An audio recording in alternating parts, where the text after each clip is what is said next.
Глава 33. Прежняя жизнь. В то время у меня не было никакого желания отрешиться от окружающего мира.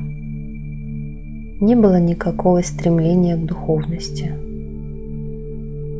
Я был веселым мальчуганом, который проводил свои дни в праздности и в играх. Я не видел разницы между храмом и собственным домом. И если я и подходил к святым отшельникам, то только с единственной целью – поиграть с ними. Около наших ворот под деревом часто сидел один баба. Обычно он ловил меня на бегу, и мы с ним играли. Он очень меня любил, а мне нравилось с ним играть. Он мог выпить целое ведро воды, а потом выпускать изо рта фонтанчики, чем он очень смешил людей. Потом из миски для подаяния он доставал фрукты и раздавал их детям. Но сколько бы он ни отдал, в ней всегда оставались фрукты. Когда он приходил к нам, то всегда звал меня к себе под дерево. Вокруг него тотчас же собиралась большая толпа людей. Все его очень любили и уважали. Но за ворота дома он никогда не заходил.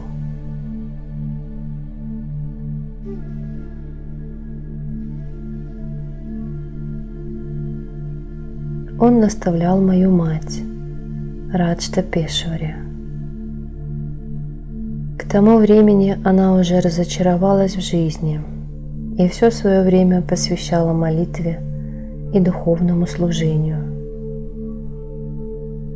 Но она опасалась, как бы баба не забрал меня с собой. Материнская любовь призывала ее к осторожности, потому что баба иногда говорил в шутку, что заберет меня с собой. Хотя на самом деле у бабы и не было такого намерения, но постепенно его предсказание сбывалось.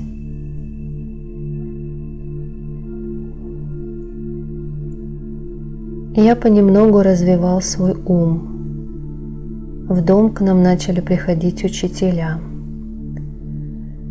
Иногда баба тоже проводил уроки. Некоторое время я провел в учебном заведении Бадамью, а у наших дверей каждый день читали Рамаяну и Бхагавад-гиту.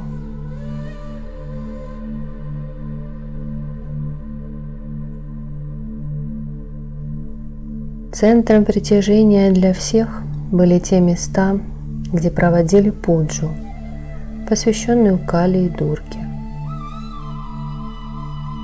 Постепенно я начал вникать во все происходящее.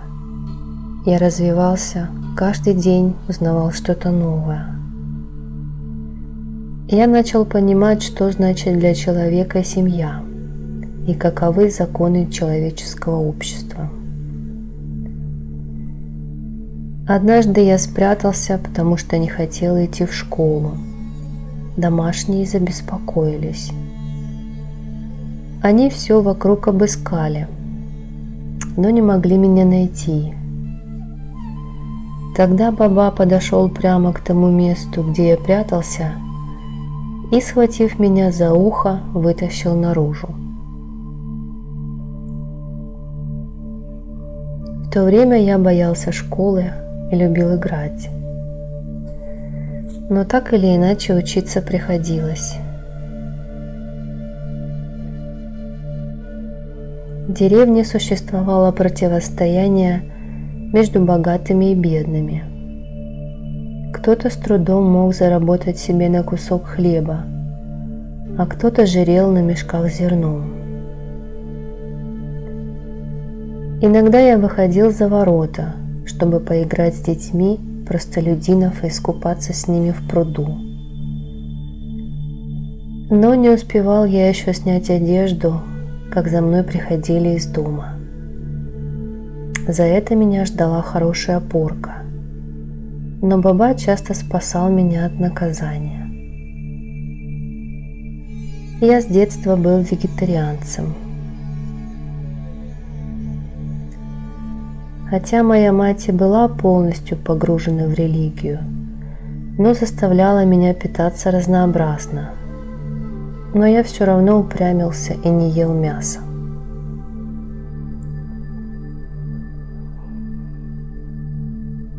Постепенно мне пришлось распроститься со всеми друзьями детства. У меня появились новые друзья. Я с самого раннего возраста начал сочинять рассказы и пьесы. Знакомые ставили эти пьесы у себя дома. Некоторые из этих пьес стали довольно знаменитыми. Например, «Желание», «Притхвирадж Чаухан», «Харишчандра и мать». Люди ставили эти пьесы в школах и колледжах. Потом я расстался и с этими друзьями и отправился в долины Дарджилинга.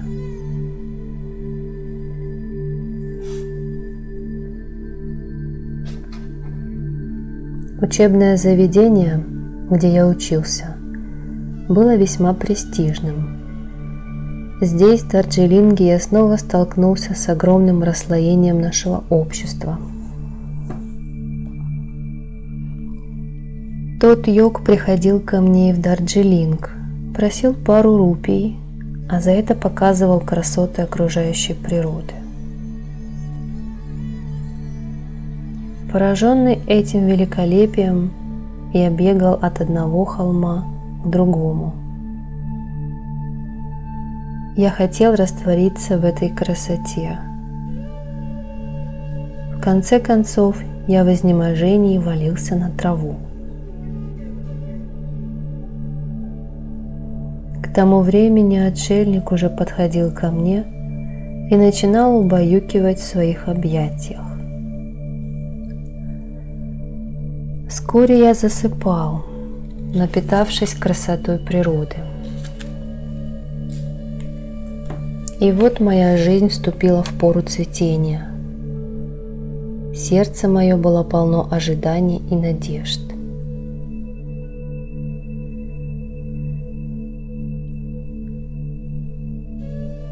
Все мои одноклассники жили в роскоши. На нашей стороне были богатство и власть. Мы даже угрожали студентам-англичанам, а они нас боялись. В то время я ненавидел англичан и постоянно кого-нибудь из них избивал. Но часто приходил баба и заставлял нас помириться.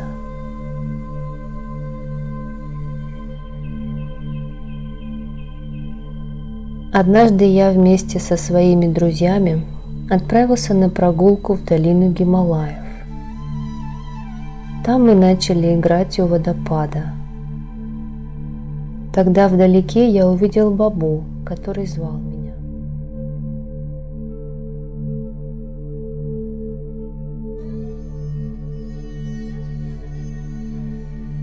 И я отправился к нему. Довольно долго я шел за ним, а когда мы дошли до Канчанджанги, баба отвел меня в пещеру. Пещера была просто огромной.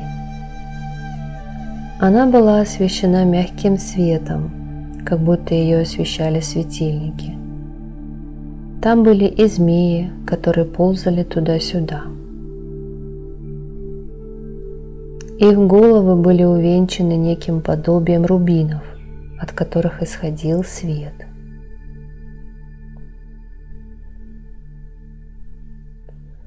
Чуть дальше располагалась сокровищница, содержащая, вероятно, несметные богатства. А здесь же находились и буддийские монахи, по виду родом из Тибета.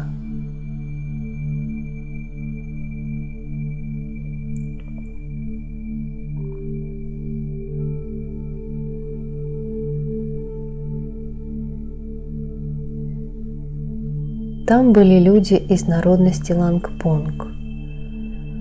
Они обрабатывали камни, а на их одежде сверкали драгоценности. В больших кувшинах хранились съестные припасы. Баба провел меня по пещере и со всеми познакомил. Я увидел и разнообразные средства передвижения, которые меня несказанно удивили. Я увидел, что этих людей не интересует богатство. Несколько женщин танцевали, а на них почти не было одежды.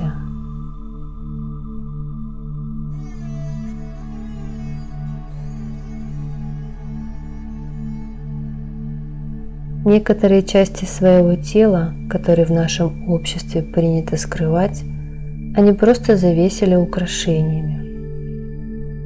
Баба вывел меня из пещеры через другой вход, и мы оказались на обширном лугу.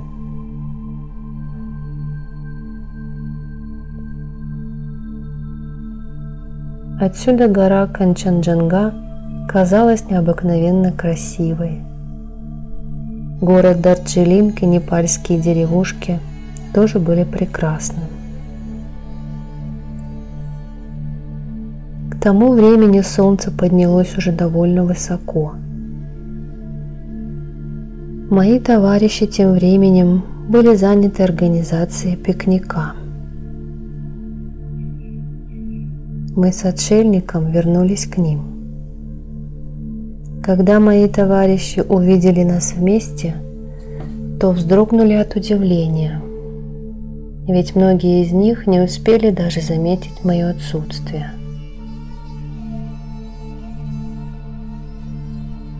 Перед уходом Баба, как обычно, попросил у меня 2 рупии. Я дал ему 2 рупии, и он удалился, распевая «Аллах Ниранджан».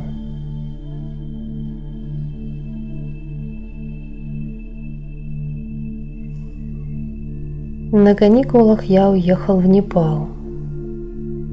Нам пришлось довольно долго идти пешком, пока мы наконец не достигли Катманду. Мы провели некоторое время вместе с принцем правящей династии.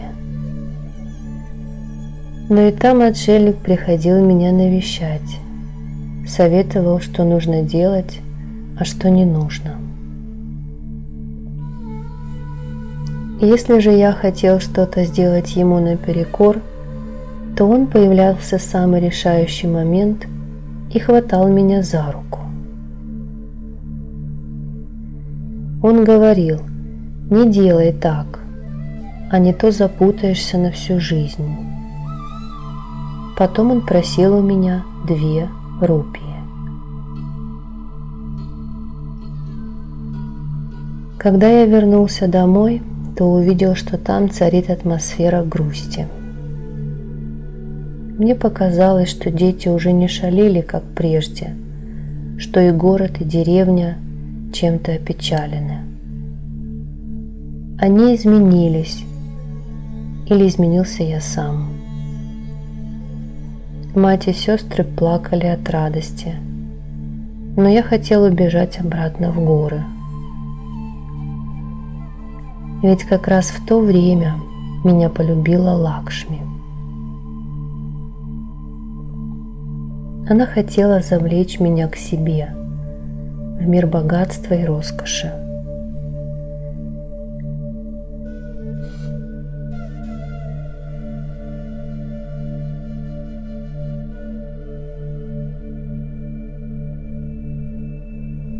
Я хотел, чтобы моя жизнь была спокойной и удобной, но она начала все чаще пугать меня.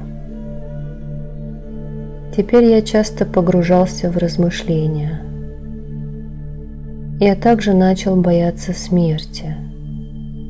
Если я видел чей-то труп, то внутренне содрогался. После этого я долго не мог думать ни о чем другом. Разве и со мной произойдет то же самое? И тогда все мои мысли и поступки окажутся незавершенными. Я не хотел оставлять свою жизнь на полпути.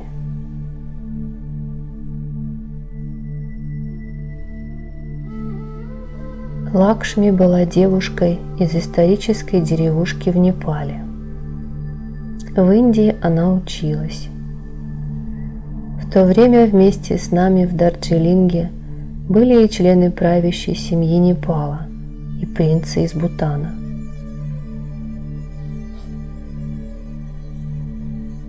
В то время национально-освободительное движение в Индии с каждым днем набирало силу. Люди готовы были пожертвовать всем во имя свободы. Некоторые мои родственники тоже расстались с жизнью в ходе этой борьбы. Лидеры национально-освободительного движения вдохновляли народные массы на все новые и новые жертвы.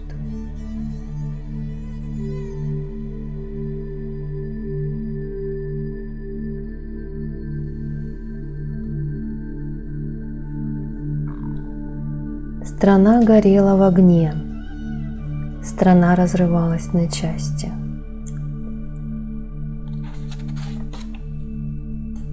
Все чаще слышался топот лошадей британской армии.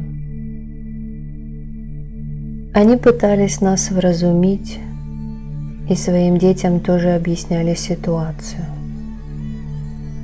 Они хотели, чтобы мы полностью отреклись от своей культуры. И в нашем колледже нас учили считать единственным Богом Иисуса Христа. И я был категорически против такого насилия над нашими религиозными чувствами.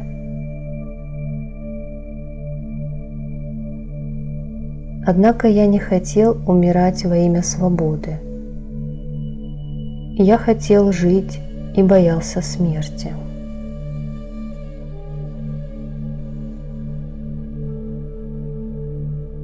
Однажды я сидел с друзьями на возвышенности в Тайгер-Топ. Мы ждали, когда наступит рассвет.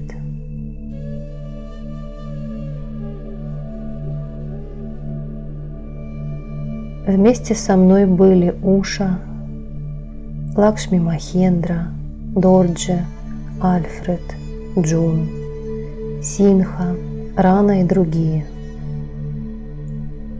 Пришел и Бабаджи. Какое-то время он сидел вместе с нами. Я спросил его, можно ли жить, избавившись от страха смерти? Ведь я ужасно боюсь смерти. Именно поэтому мне хочется убежать от самого себя. Мне хочется убежать в горы, где нет никаких признаков жизни.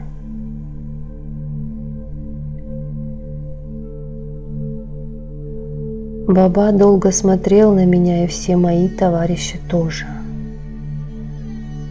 Я начал опасаться, что совершил какую-то грубую ошибку. Но тут Баба ответил на мой вопрос. Он сказал: есть лишь один способ предаваться духовным практикам и аскезе в пещерах Гималайских гор. Там нет ни привязанности к жизни, ни страха смерти.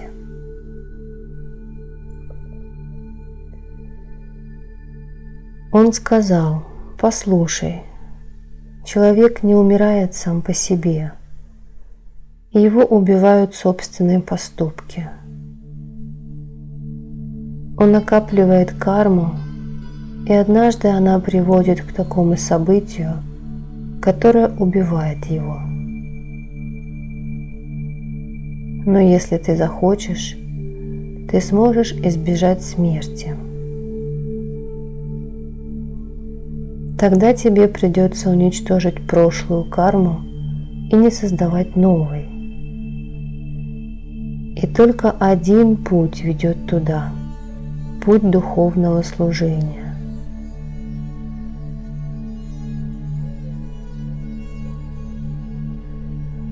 Однако эти слова отшельника не излечили меня от страха. Я по-прежнему боялся смерти.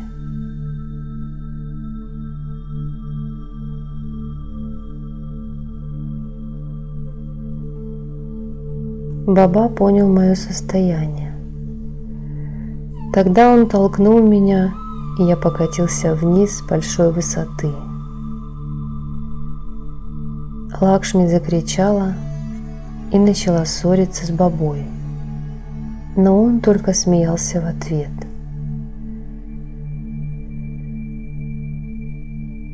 Мои друзья хотели схватить отшельника, но им это не удавалось.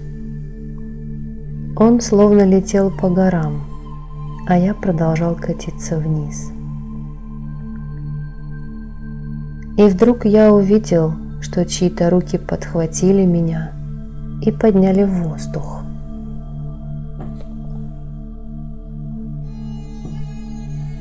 При виде того, что Баба поднимается в воздух, мои друзья застыли в изумлении.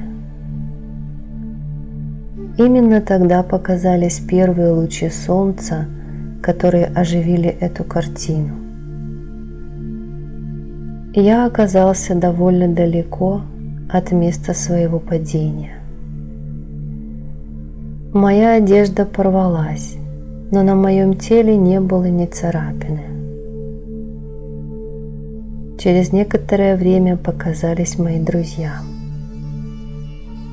Лакшми ругалась, а я смеялся, и Баба тоже улыбался вместе со мной.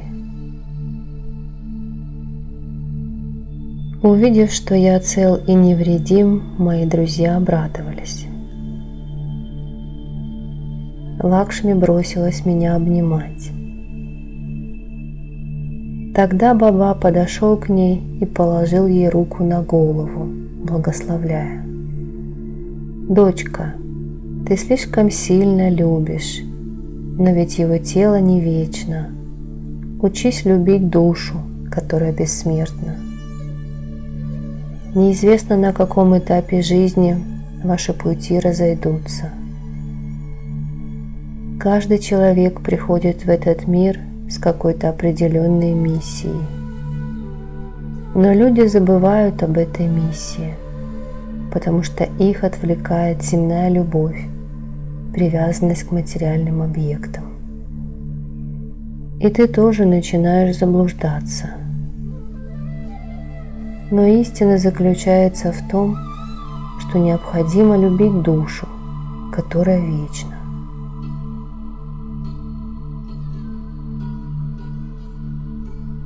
Сказав это, Баба достал фрукты и раздал их всем присутствующим.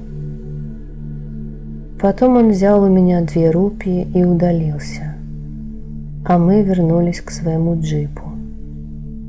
Потом на джипе мы поехали в город.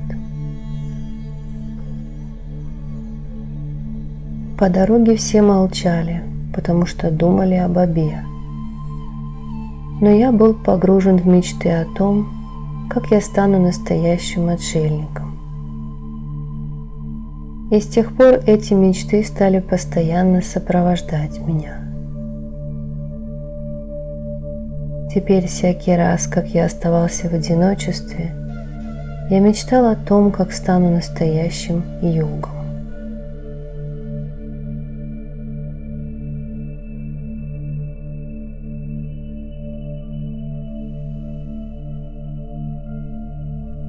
Закончив свою учебу в Дарджилинге и Шиллонге, я отправился за границу. Другие мои товарищи тоже поехали за границу, чтобы получить высшее образование. В Великобританию, Америку, Германию и Россию. Но я не смог надолго удержаться за границей, потому что образ Бабы постоянно преследовал меня. В то время Лакшми тоже находилась вместе со мной в Париже. Мы гуляли с ней по улицам города, и наши мечты были такими грандиозными и возвышенными. И вот когда мы предавались мечтам, перед нами появился Баба и вновь начал просить у меня 2 рупии. Увидев Бабу, Лакшми расстроилась. Баба все понял. Он дал ей фрукт и сказал: «Жизнь дана нам не для борьбы. Это цветок, который заново расцветает каждый день. Зачем ты иссушаешь свой ум, делаешь его подобным песку в пустыне? Пусть твой ум отправится в свободный полет, не сдерживай свои мечты. Тогда и у тебя появятся силы к чему-то стремиться. И если же ты с самого начала поддаешься отчаянию, то уподобляешься речному песку, который не знает, когда его смоет бурный поток».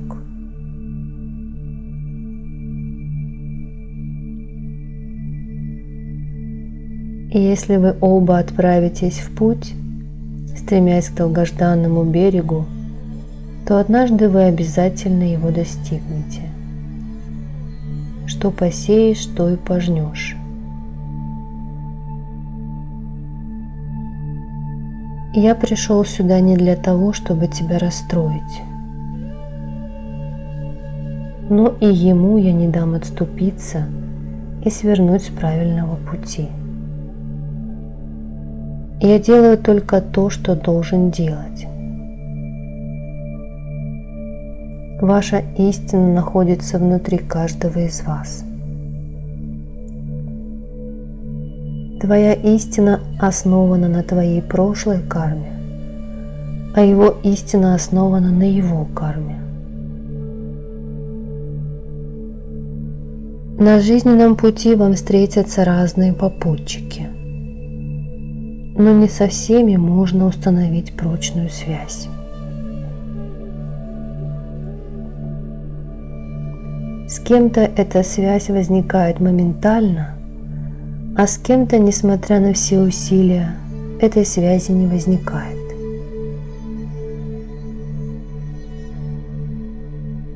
Связь между людьми – это иногда Божий дар, а иногда проклятие.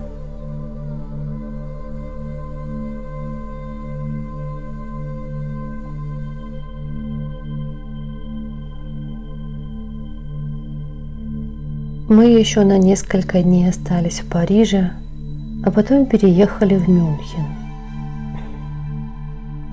В Баден-Бадене я видел, как Баба играет в рулетку. Он выиграл огромное количество жетонов, а потом передал их Лакшми. Но у меня он по-прежнему попросил 2 рупии. В казино он был шикарно одет, а когда делал ставки, то игриво улыбался.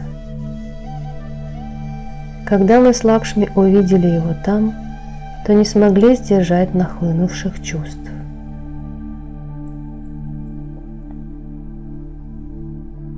Мы думали о том, как удивительна жизнь. Потом обменяли фишки на деньги и отправились домой. Мы совершили тур по арабским странам, после чего вернулись в Индию. Я остановился в Бенарасе, а Лакшми поехала в Калькутту к своему отцу. Закончив обучение в Бенарасе, я начал служить в авиации.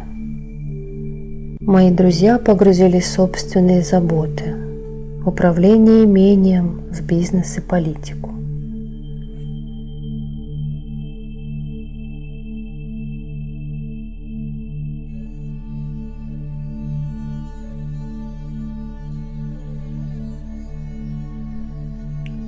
Однажды, когда я еще был студентом и возглавлял студентов в Патне, Джавахарлал Неру положил мне руку на плечо и сказал: «Вы студенты, изучающие точные науки. Именно в вас нуждается Индия. Наша страна ждет появления собственных врачей и ученых. Надеюсь, что вы оправдаете эти надежды».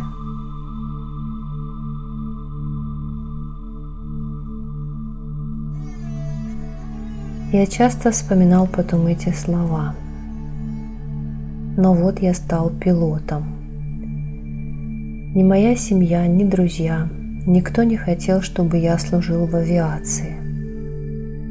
Но где-то в глубине моей души скрывались патриотические чувства. Я совершал полеты в Ладакхе, Ассаме, Кашмире. Но тот отшельник из прошлого никогда не оставлял меня. Если должно было произойти какое-то событие, то он появлялся перед ним, просил у меня 2 рупии, после чего в ходе событий происходили изменения. Все этому очень удивлялись. Постепенно я начал понимать, что Баба – настоящий Махатма.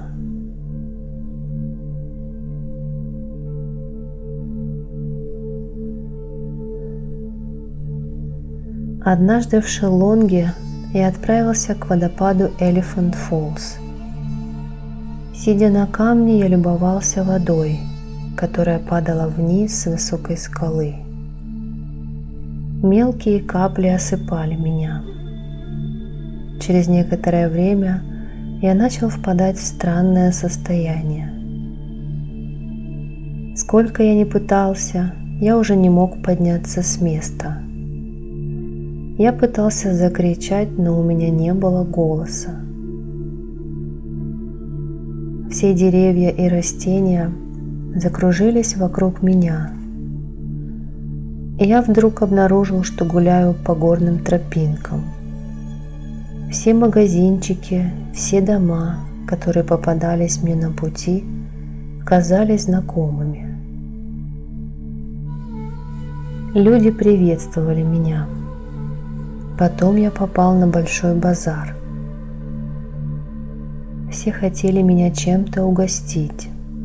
Кто-то предлагал пан, кто-то приглашал отведать чаю или фруктов. Затем я вернулся к водопаду. Неожиданно раздался звук мощного удара о землю.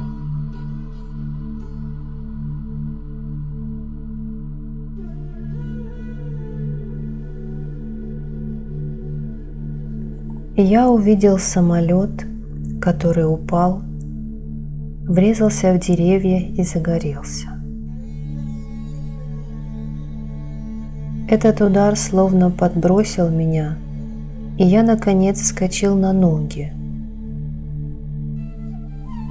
Подошел к месту аварии, но там ничего не было. Что за странный сон? Я осмотрелся по сторонам, но опять ничего не заметил. Тогда я отправился в лес. Несмотря на то, что я шел по этой дороге впервые, все казалось мне удивительно знакомым.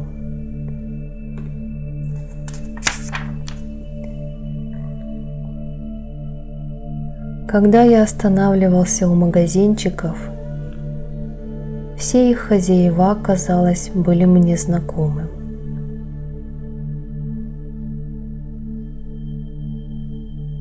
Народность, которая проживала там, называлась Кхаси. Я, к своему удивлению, обнаружил, что свободно разговариваю на языке Кхаси.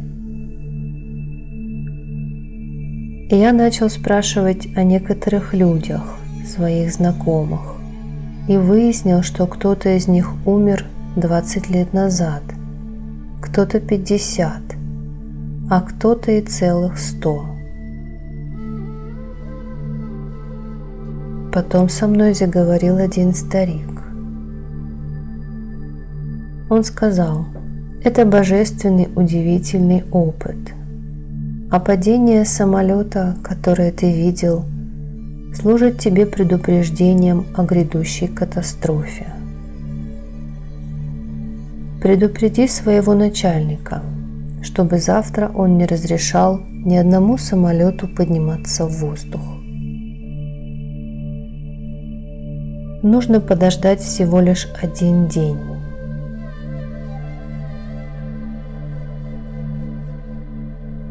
Через некоторое время старик добавил: а теперь дай мне 2 рупии. Тогда я пригляделся к старику и понял, что это был мой старый знакомый Баба.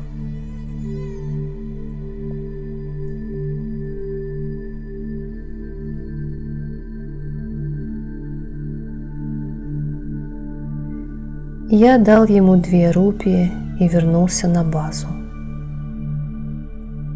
Когда я рассказал об этом случае своим друзьям, то они подняли меня на смех. Когда я обратился к вышестоящим лицам с предупреждением о предстоящей опасности, мне посоветовали проверить свое психическое состояние у врача.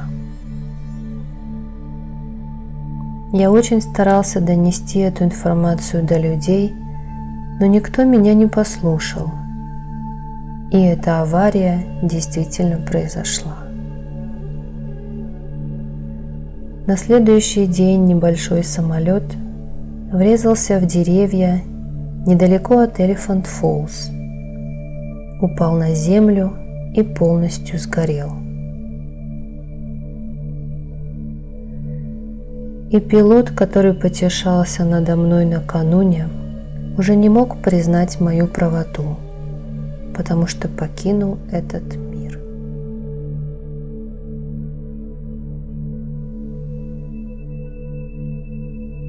Люди начали донимать меня вопросами. Откуда мне было известно об этом крушении еще до того, как оно произошло?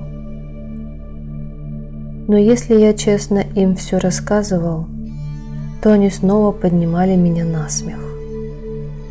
Но произошло именно то, что должно было произойти.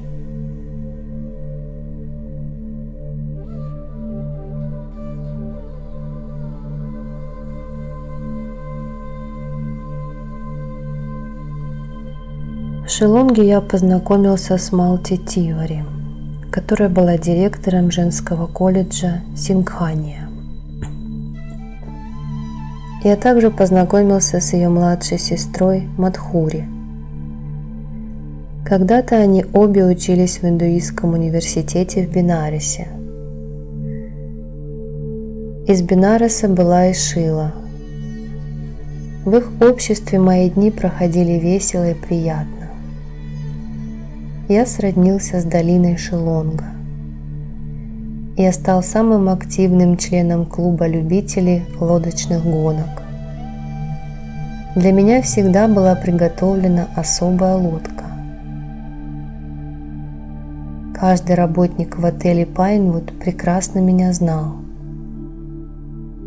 Я часто разъезжал по горным дорогам на машине, знал каждый уголок на поле для гольфа. Дворец княжества Трипура был моим постоянным местом для пикников, а в своих прогулках я добирался до Черапунджи. Некоторые из моих товарищей, летчиков, и я в том числе, поступили учиться на вечернее отделение юридического колледжа. Каждый нашел себе развлечение по душе, но я всегда чувствовал себя одиноким. Меня не оставлял страх смерти, и я пытался отыскать тропинку, которая привела бы меня к моему прошлому. Охваченный этим страхом, я часто убегал в лес. К тому времени Непал уже стал свободной страной, вырвавшись из-под гнета жестоких правителей из семейства Рана. Так всегда бывает, когда правители безжалостны по отношению к своим подданным. Я хорошо знал членов этого семейства.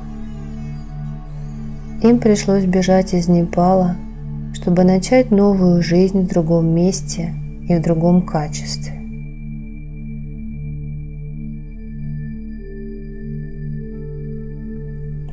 Я решил отправиться домой, но мне никак не предоставляли отпуск. Из-за этого я очень расстраивался. Однажды утром я взял джип и поехал в город. В тот день был сильный туман, и дорогу было очень плохо видно. Я был обеспокоен собственными мыслями и, очевидно, на какое-то время отвлекся. Неожиданно мой джип во что-то врезался, его отбросило назад. А позади была пропасть глубиной в несколько тысяч футов, на дне которой журчала река. Мой джип свалился в пропасть. Я падал вниз вместе с машиной, как вдруг чьи-то невидимые руки достали меня из кабины и подняли вверх легко, как будто я был цветком. Потом эти же руки поставили меня на землю. Я даже не смог поблагодарить своего Спасителя, и он не попросил у меня 2 рупии, как обычно он это делал. Вскоре вокруг меня собралась большая толпа. Люди смотрели на искореженный остов машины и говорили, что я родился в рубашке. Все видели, как какой-то отшельник спас меня, но никто не знал, куда он делся. И я сам, когда глядел в бездонную пропасть, ежился от страха.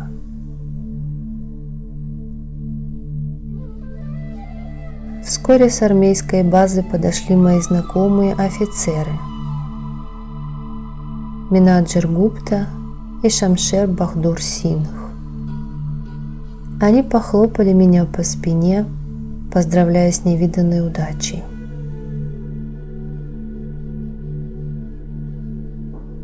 Той же дорогой проходил и капитан Сингх Мансухани. Он тоже остановился рядом. И я попал в довольно затруднительную ситуацию. Джип упал в бездонную пропасть, но со мной ничего не случилось. Люди стали одолевать меня вопросами, но я молчал. Постепенно здесь собрались все офицеры авиации. Пришли и те, кто учился со мной на юридическом факультете. Малик, Пурнананда, Чарли, Джордж, Бхарадвадж.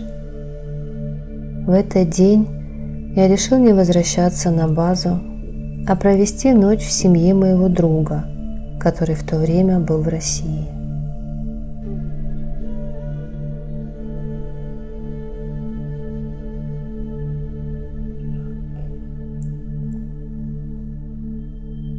Возвращение в родную деревню. Мне захотелось посмотреть фильм, и я отправился на базар. Потом я встретил Сумитру Сингхания с детьми. Она позвала меня поужинать.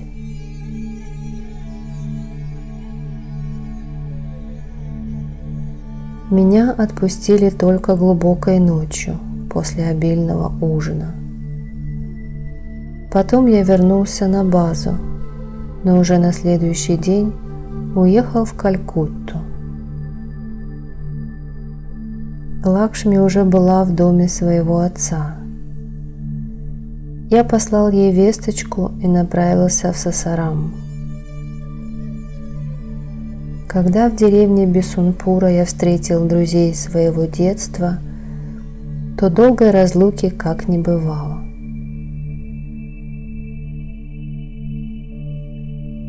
Передо мной сразу же с неожиданной яркостью предстали картины прежней жизни здесь, и празднование Холи, и любовь матери и братьев, и забота сестер. Все то, что наполняло мою прежнюю жизнь сияющими красками. Я гулял по знакомым улицам, но и здесь я встретил все те же человеческие драмы. Здесь тоже люди страстно любили и отчаянно ненавидели друг друга.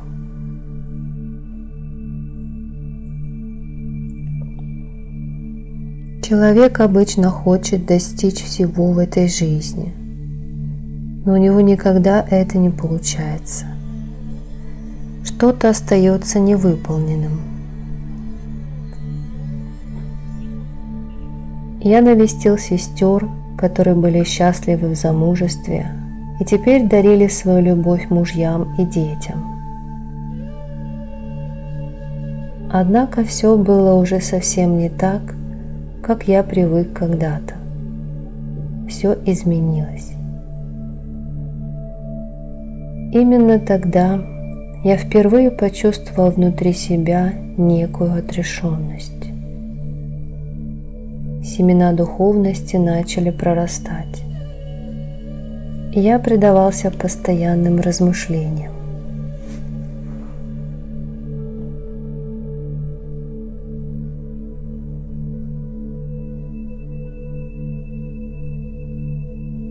Наша семья была весьма многочисленной. Хридай Нараян Сингх совершенно запутался в собственной жизни. Зато Виджай Нараян и Джагдиш добились успеха в жизни. Их процветание росло день ото дня. Поэтому нельзя было сказать, что наша семья потерпела полный крах. Но она уже стояла на пороге этого. Рагхурадж Нараян Сингх вырвался далеко вперед, туда, где у человека нет ни минуты отдыха.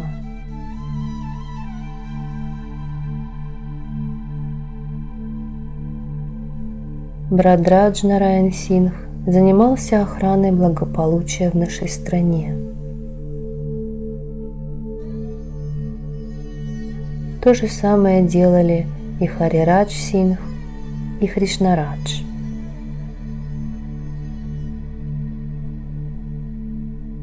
Динеш Сингх хотел призвать меня к этим условностям. У него для этого были все возможности. Богиня роскоши и богатства пока еще благословляла наше семейство. Теперь я не мог думать ни о чем другом, кроме побега отсюда. Я хотел вырваться из этой душной клетки. Они же хотели, благодаря мне, еще больше возвыситься и приобрести еще большую славу. Я же мечтал о том, чтобы договориться со смертью. Я был вечным странником в этом мире, Они же принадлежали этим роскошным дворцам. Они были неотъемлемой частью моей жизни, но эта жизнь осталась в прошлом.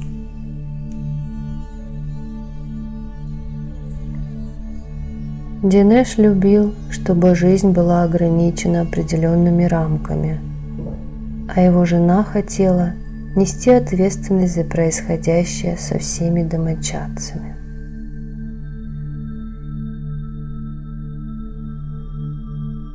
Но я был всегда немного в стороне от происходящего, и они ничего не могли со мной поделать. В конце концов, я уверил их в своих родственных чувствах и отправился бродить по улицам Сасарама.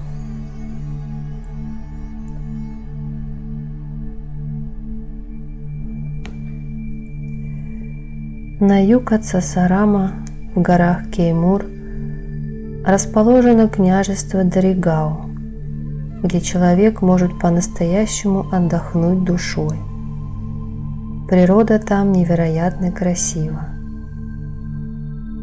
В то время эти места принадлежали князьям и землевладельцам. В тех краях я охотился. Поэтому я целыми днями бродил по горам. В Даригау были современные отели и даже несколько контор ведущих индийских компаний.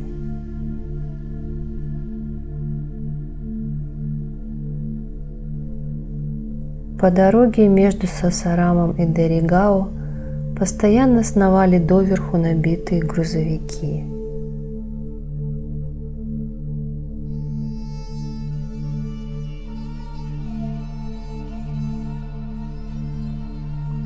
Джаганнат Сингх был членом кабинета министров штата Бихар. Бадри Прасад Сингх занимался промышленностью, а Биристр Сингх погрузился в иллюзорный мир кинематографа. Он был кинопродюсером. И весь груз ответственности за управление землей взвалил на себя Кедар Сингх. На нем была огромная благодать благословения Бабы Бхагаван Рамы Авадхута.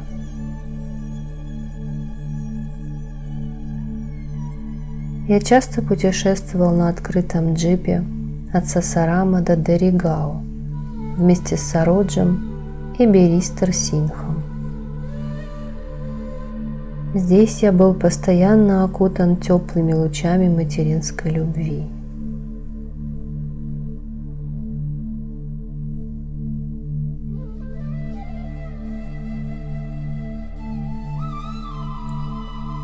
И я всегда был очень сильно привязан к этим горам. Однажды я отправился на охоту в горы Кеймур вместе с Биристр Сингхом и его сыном Сародж Кумар Сингхом. Я через много лет оказался в долине Кеймура. Наш джип бежал по дороге. Горы все больше и больше приближались.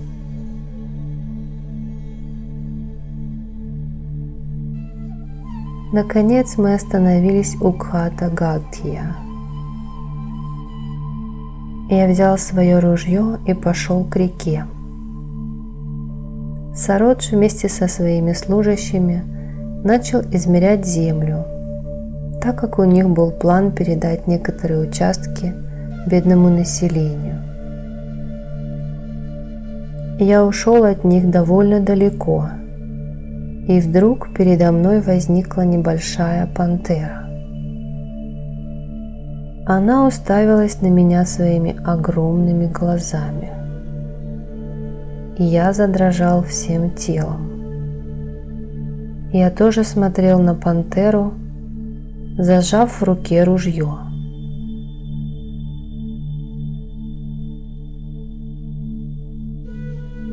Неожиданно я погрузился в воспоминания о прошлом. Эти глаза казались мне такими знакомыми.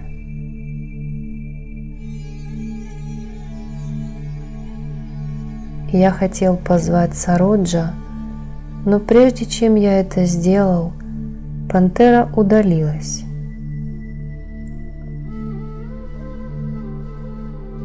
Это был Бак Тигр Баба. Я вернулся к нашему лагерю, но лицо Бак Бабы все время стояло у меня перед глазами.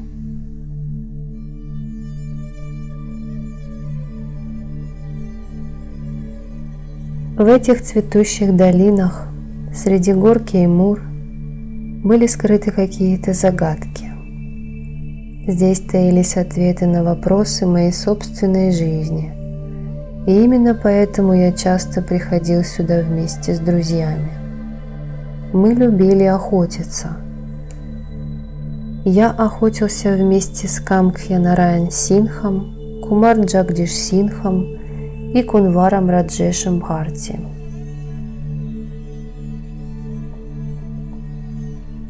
Часто мы неделями охотились в лесах недалеко от Харидвара, иногда в горах Кеймура. Я стал очень гордым и высокомерным человеком, чье эго постоянно требовало удовлетворения. Для этого я готов был сделать все, что угодно. Порой на то, чтобы найти жертву, могло уйти от 5 дней до нескольких недель. Мои товарищи по авиационной службе недолюбливали это развлечение. Я же всегда был романтиком. Всегда воспринимал сложившуюся ситуацию как персональный вызов. Иначе я бы уже давно сломался под гнетом неприятностей. Я всегда был одиноким путником на своем пути. С детства я держался особняком от других членов семьи. В то время меня жестоко наказывали за малейшую провинность, и я привык к тяжелой жизни. Привык находить утешение внутри самого себя.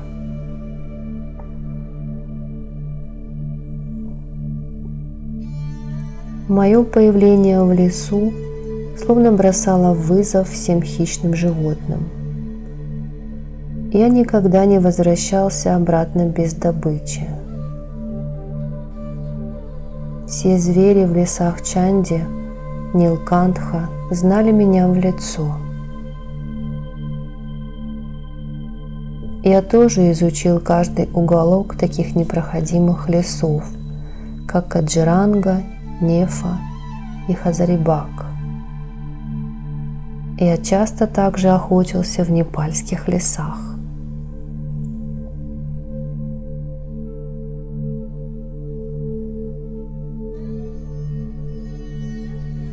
С одной стороны, жизнь посылала мне знаки и предупреждения, а с другой мной все больше и больше овладевал эгоизм. Однажды я вместе со своими друзьями отправился на охоту в леса Кеймура. Со мной были Кунвар Раджендра Бхарти, Вирендра и Джагдиш Сингх Думрау. Мы взяли с собой провизии на несколько недель.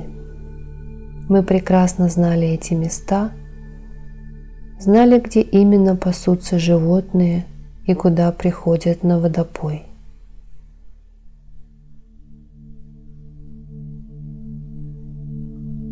Мы разбили свой лагерь недалеко от долины Сугва. Наши слуги занялись своим делом, обустраивая лагерь.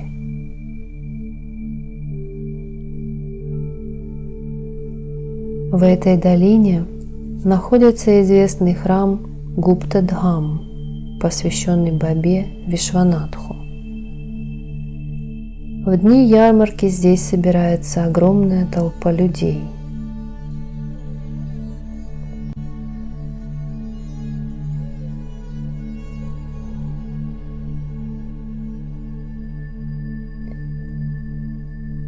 В то время в моей душе еще не проросло семя духовности, и к религии у меня не было ни малейшей склонности.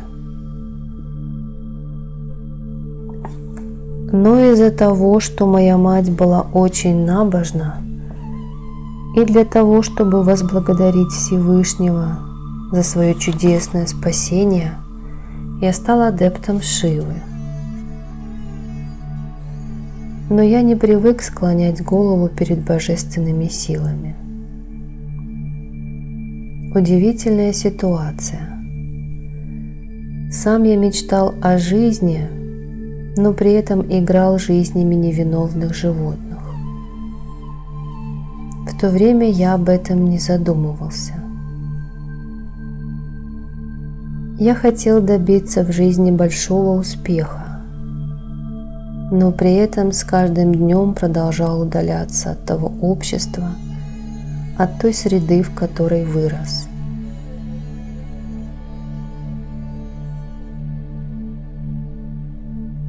И я никому не мог дать свою любовь, не мог прийти к согласию с собственной жизнью. Тем не менее, Лакшми хотела изменить мою жизнь, став ее частью. Я видел ту жизнь, что проходит за стенами дворцов.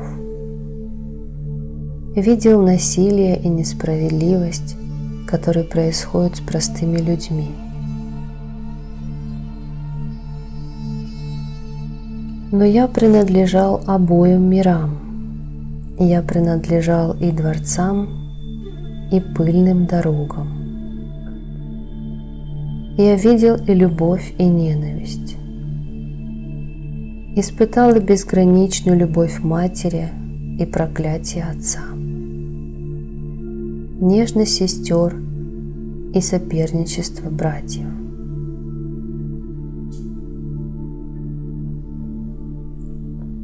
И я часто хотел вновь вернуться в лоно семьи, но было уже слишком поздно. Я очень изменился. Я удалялся от членов своей семьи и становился ближе к семьям своих друзей. Все свое свободное время я проводил с друзьями и на охоте.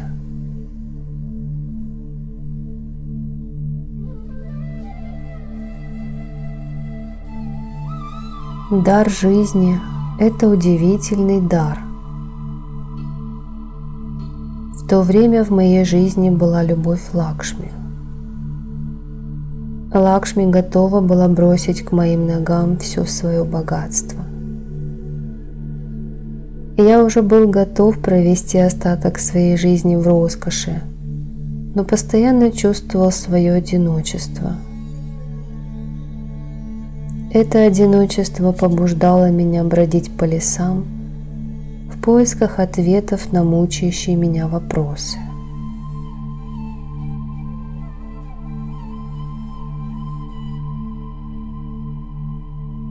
Все свободные дни я проводил со своими однокурсниками и друзьями по авиационной службе в Гвалиоре, Рохтаке, Пуне, Рамгархе и Непале.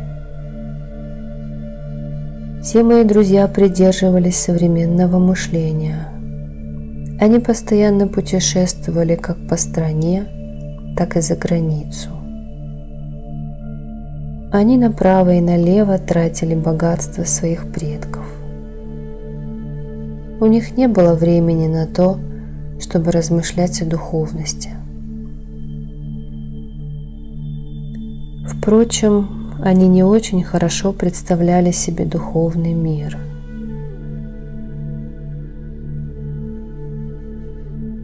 Они считали, что вполне достаточно выполнять все установленные религией предписания.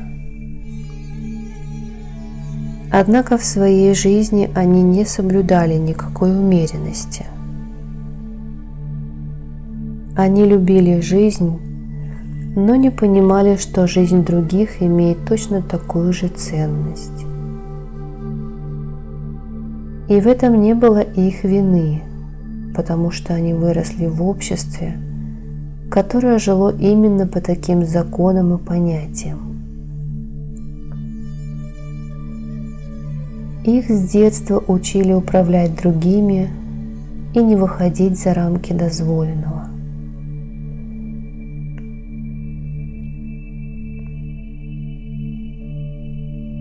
Однако я знал, что каждый человек имеет неотъемлемые права и понимал ценность человеческой жизни.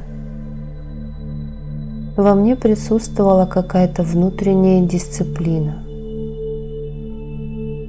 И я мог и управлять, но моя дисциплинированность была дисциплинированностью солдата, который вышел за ворота казармы в большой свободный мир.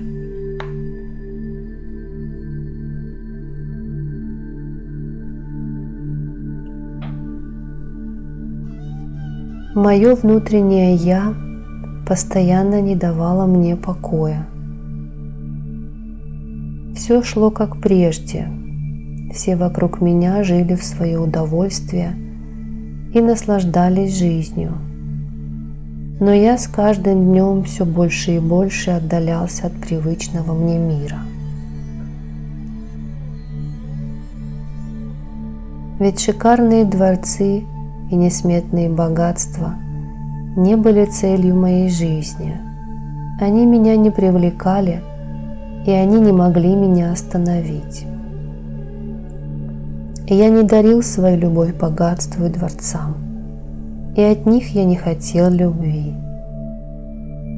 Я хотел все это отринуть, хотел убежать подальше от этих дворцов, от этой роскоши.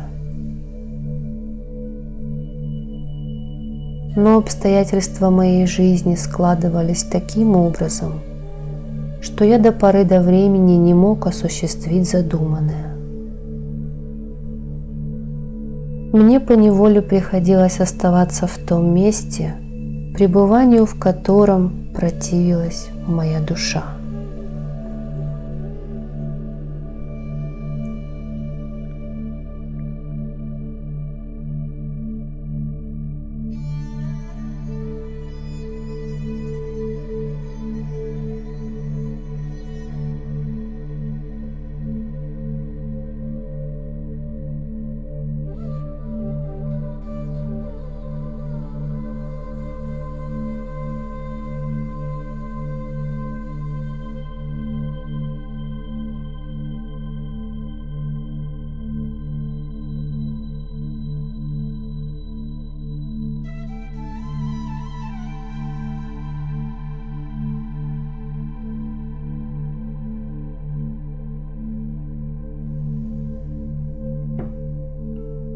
Поломка самолета и благополучное приземление благодаря помощи йога.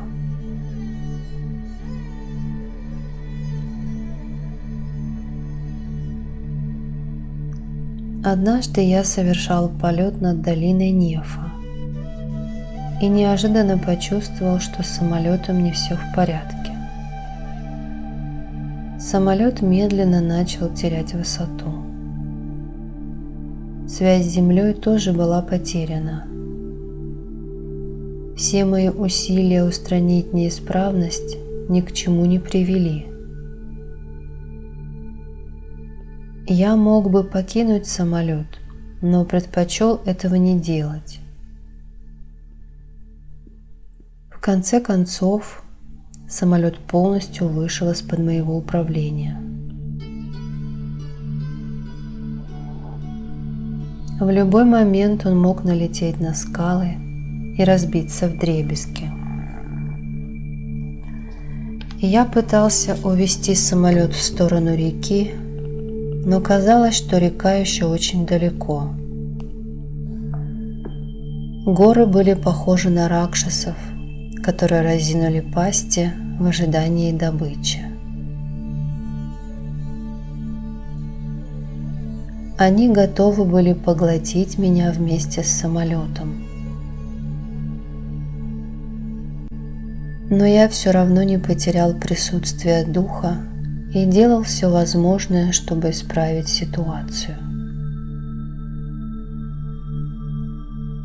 И я словно боролся со смертью. Что бы ни случилось, я не хотел бросать свой самолет в беде. Время говорило мне: беги. Смерть бросала мне вызов. Но я хоть и боялся ее, не хотел сдаваться. С каждой секундой я приближался к смерти все ближе и ближе. Ах, смерть, смерть! Неужели я должен погибнуть в долине Нефа? Я находился на грани между жизнью и смертью. Неожиданно самолет вздрогнул и начал быстро набирать высоту. Все в нем стало работать исправно, но в это время не я был пилотом. Самолетом управлял отшельник. Он ничего мне не сказал и изящно посадил самолет на землю, после чего исчез.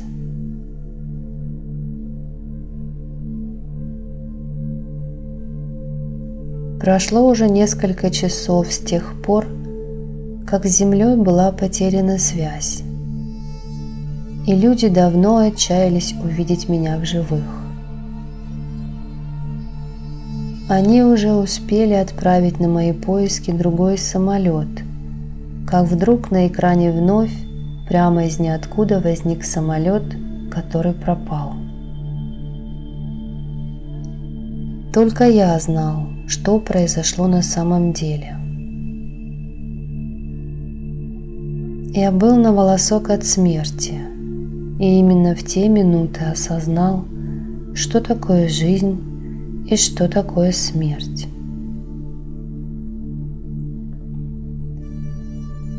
Меня может понять только тот, кто сам побывал в аналогичной ситуации.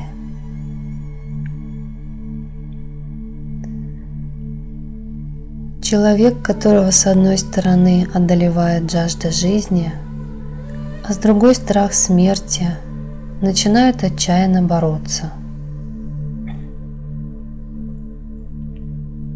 Жизнь утешает, смерть зовет к себе. Жизнь дарит любовь, а смерть – горечь. И я, и самолет были целы и невредимы. Впоследствии выяснилось, что двигатель полностью отказал. Как же самолет смог добраться до места посадки с неработающим двигателем? Кто же такой этот йог, который постоянно преследует меня? Что ему от меня нужно?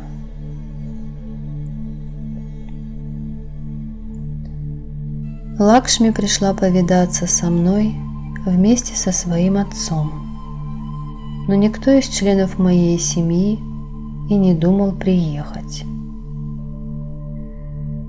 Мысли Лакшми были ясны без слов. Вместо слов говорили слезы, которые беспрестанно капали у нее из глаз. Как сильна бывает земная любовь! Любовь одного человека к другому. Хотя тело человека и является бренным сосудом. С одной стороны была любовь Лакшми, с другой – любовь отшельника. Лакшми хотела устроить мою жизнь, а я о другом ничего не знал. Не знал, что ему от меня надо, что он хочет сделать с моей жизнью. На следующий день я приехал в Чабуа. Здесь было множество следов, который принесла с собой Вторая мировая война. Здесь танцевала смерть в своем неистовом танце, и окрестности поражали воображением масштабами разрушений и запустения.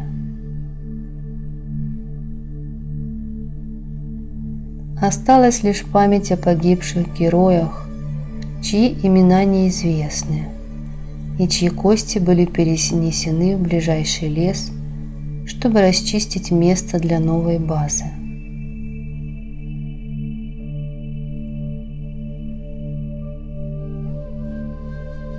Человек всегда старается избавиться от прошлого и идти вперед.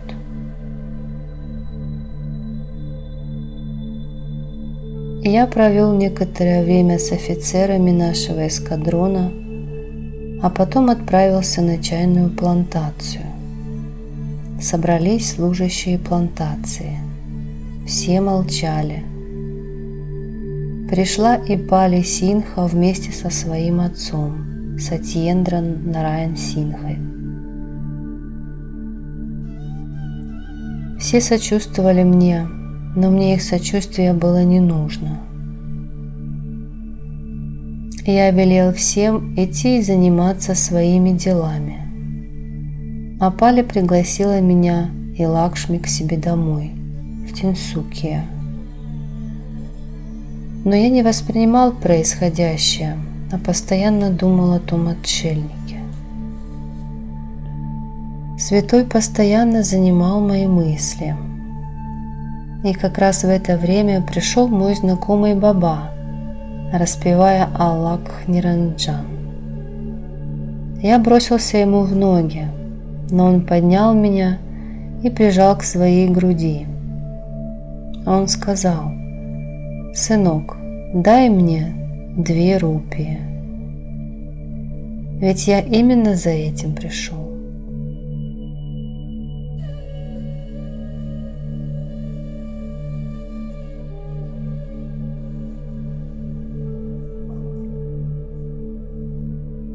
Когда я дал ему 2 рупии, он подошел к Лакшми и, гладя ее по голове, произнес: «Послушай, дочка, пока я жив, с ним ничего не случится.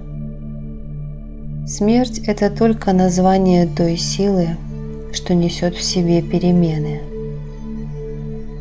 Смерть никогда не призовет его сама, и в самолете он не погибнет. Ему нужно еще очень многое сделать в этой жизни. Он будет путешествовать в космосе, в далеких мирах. Мне он нужен больше, чем тебе. Ты тоже ждала его уже несколько перевоплощений. Но и я ищу его повсюду уже давным-давно. Посмотрим, кто сможет привлечь его на свою сторону. Время покажет. Не останавливай его, иначе он может сломаться и рассыпаться на 1000 кусков. Дочка, ты любишь мужчину, и сколько радости тебе доставляет эта любовь. Но если однажды ты попробуешь полюбить бессмертную душу, то все прочие радости покажутся тебе пресными по сравнению с этим блаженством.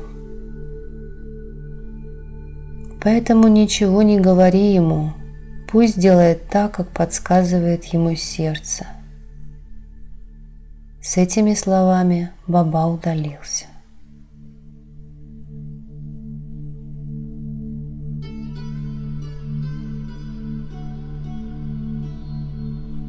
Я завел машину, выехал на дорогу.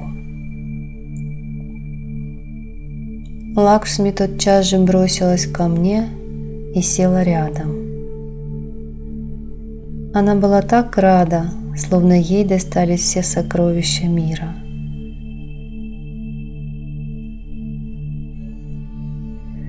Мы доехали до Дибругарха и остановились на берегу реки Брахмапутры. На реке каждую секунду возникали и исчезали волны. Мы сели в лодку и отправились вниз по течению. Мы смотрели друг на друга, но ничего не говорили. В конце концов, человек, который управлял лодкой, спросил, куда нам нужно ехать. Мы с Лакшми переглянулись. Лакшми нарушила длительное молчание, сказав: «Мы с тобой застряли посреди реки». И я про себя подумал, что если предоставить лодку собственной судьбе, то она обязательно пристанет к тому или иному берегу. Но Лакшми говорила, что лучше нам вернуться туда, откуда мы отправились в путь. Лодка вернулась обратно. Лакшми сказала, что отец приехал ее забрать, но она не готова меня покинуть. Она сказала: «Капил, неизвестно, когда лодка нашей жизни пристанет к долгожданному берегу. Меня охватывает страх, как бы волны не перевернули ее. У каждого есть цель. У реки есть берега, есть цель, она стремится к морю. Но существует ли такой берег у нас, Капил? Или мы всегда будем блуждать в его поисках?»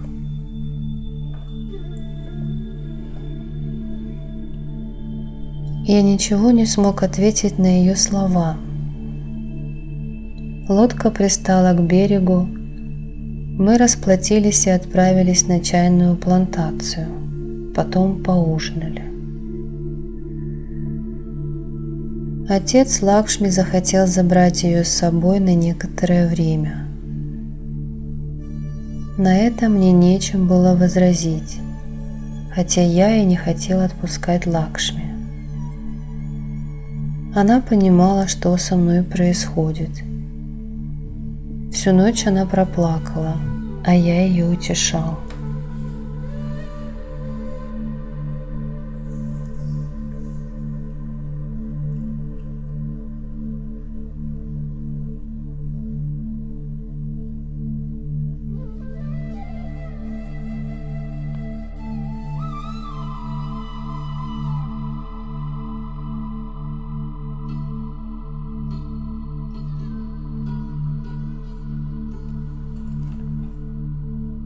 Баба помог мне доставить еду военным.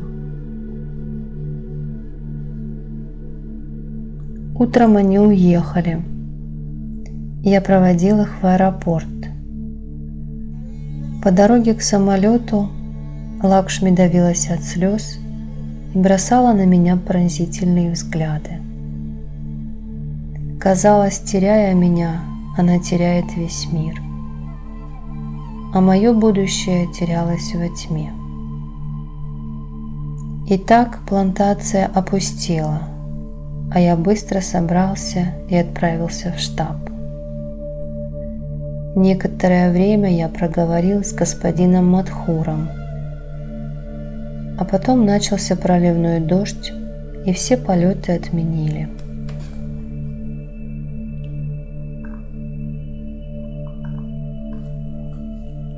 С каждым днем погода становилась все хуже. Прошло несколько недель, но ни один самолет не поднимался в воздух. Солдаты на границе испытывали огромные трудности. Провизия перестала поступать, потому что никто не был готов совершить полет. Никто не хотел рисковать своей жизнью.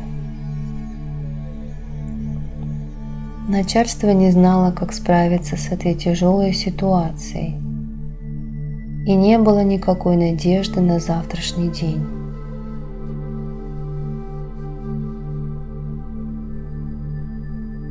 Я лежал в своей комнате и не знал, чем себя занять. Я пытался думать об Абе, но мои мысли постоянно возвращались к солдатам, которые страдали от голода. А погода и не думала проясняться, и я переживал из-за этого. И вдруг появился Баба. Он присел на мою кровать и велел мне до 12 часов дня совершить 2 полета. Я тотчас же позвонил командиру и сообщил о своем намерении, попросил приготовить груз. Когда я позвонил и вернулся в свою комнату, то увидел, что Баба уже ушел, но оставил вместо себя 2 цветка.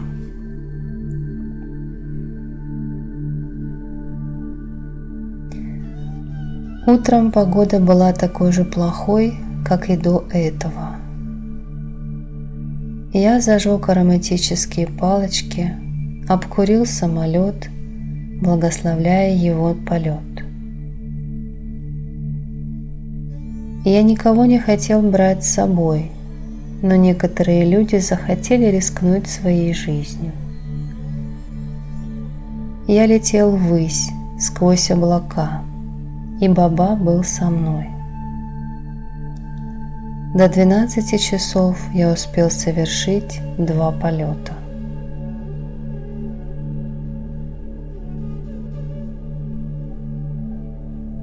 К тому времени еще 2 человека отважились совершить полет – лейтенант Сингх и Бхарати.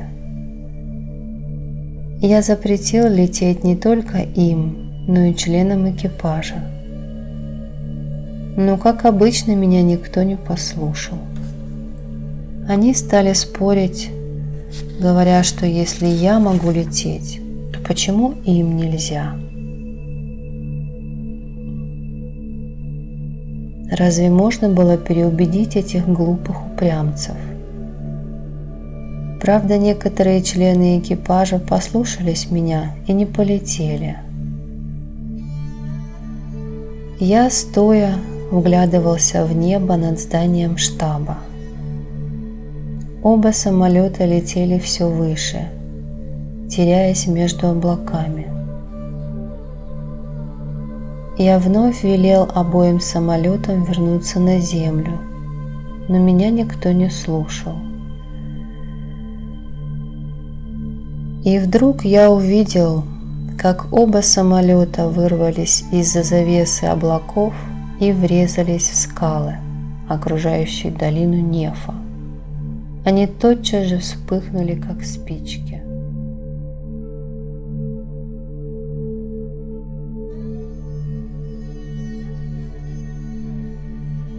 Люди наблюдали это зрелище в состоянии полного ступора. Мы сразу же взяли вертолет и отправились на выручку. Но к тому времени, как мы туда добрались, огонь уже догорал. Мы не смогли найти ни одну целую часть тела кого-нибудь из 12 офицеров и солдат.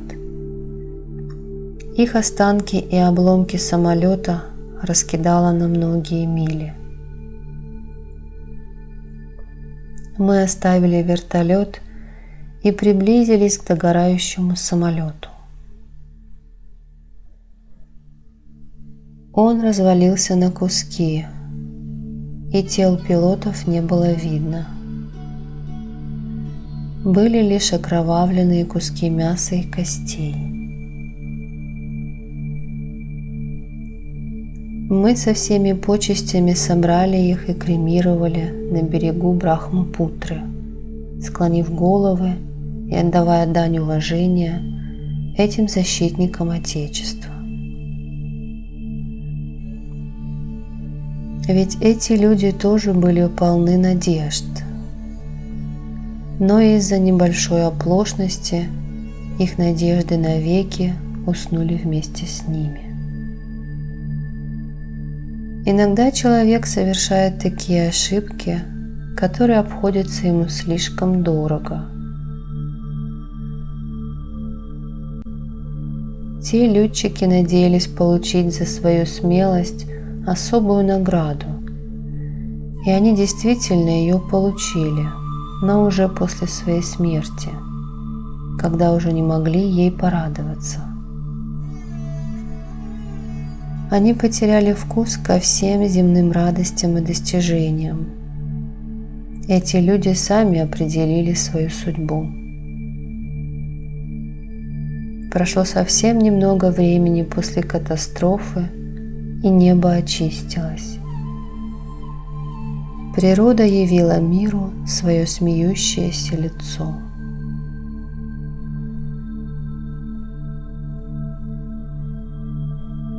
Как быстро все это произошло, словно природа поджидала удобного момента для исполнения задуманного. Человек предполагает, а случай располагает. Тайны судьбы человека покрыты мраком. Неизведанными путями человек стремится к собственной смерти. И это стремление называет страхом смерти. И он действительно начинает ее бояться. Но человек забывает об истине, о которой постоянно напоминает нам смерть. О том, что в этом мире ему ничего не принадлежит. Мы все берем у жизни взаймы. Поэтому необходимо брать у нее только то, что необходимо. Потому что все остальное не имеет значения. Каждый получит только то, что предназначено ему судьбой. Но человек мечтает получить весь мир, и даже космос стремится подчинить своей власти. Люди принуждают друг друга становиться рабами, но все равно происходит то, что суждено.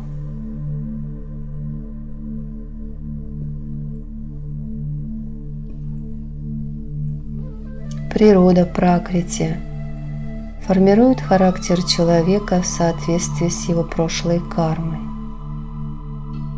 А обстоятельства, которые возникают, определяются положением планет и звезд.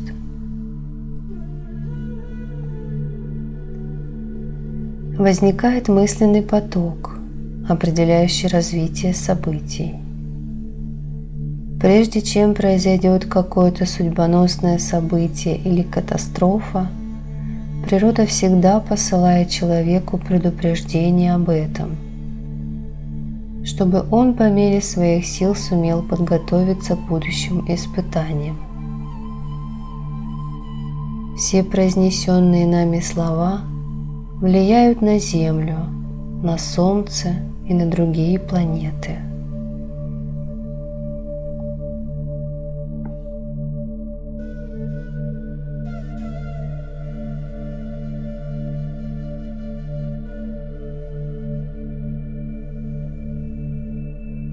Мысленный поток задает направление движения, в котором происходит развитие. Взгляд человека также обладает огромной силой. Если мы смотрим на кого-то и сопровождаем свой взгляд потоком мысленной энергии, направленной на человека, то мы оказываем на него влияние. Сила взгляда может создавать космическую энергию. Но все удивительные вещи, на которые способен человек, он может делать только в союзе с природой и при ее содействии. Так как мысль человека обладает огромной творческой силой, то человек может силой мысли предотвратить то или иное событие. Здесь был похожий случай. Когда я доставлял провизию в лагерь, то мне помогал Баба. Некоторые другие пилоты тоже решили вызваться на выполнение этого трудного задания. Возможно, их сердца были полны страха и опасений о неблагоприятном исходе этой ситуации. И их коллективные мысли создали такое энергетическое поле, которое притянуло к себе определенное событие.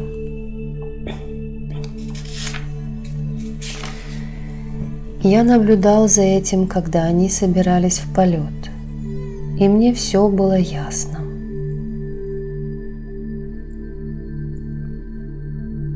Тогда я открыл им, какие события весьма вероятны в ближайшем будущем, но они не поверили мне. Они думали, что я говорю это им из зависти. Но мои предсказания были истиной, готовой вот-вот воплотиться. И мои товарищи могли избежать ее воплощения, могли покончить с этой вероятностью, но произошло по-другому.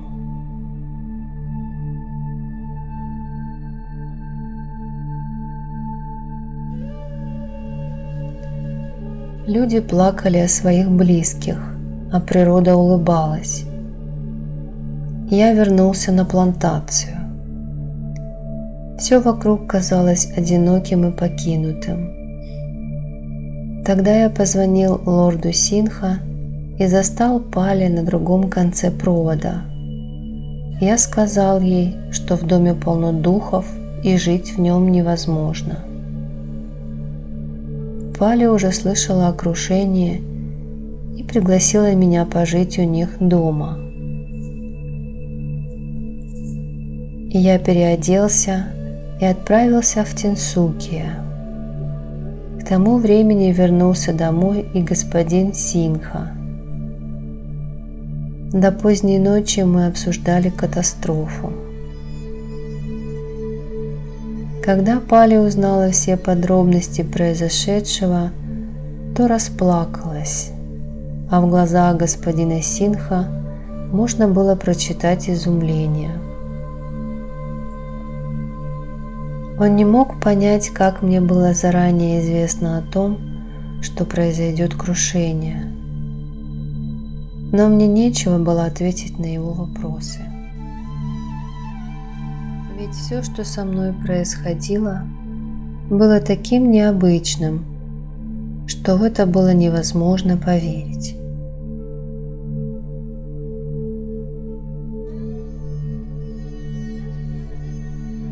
Дома у бабы Синха.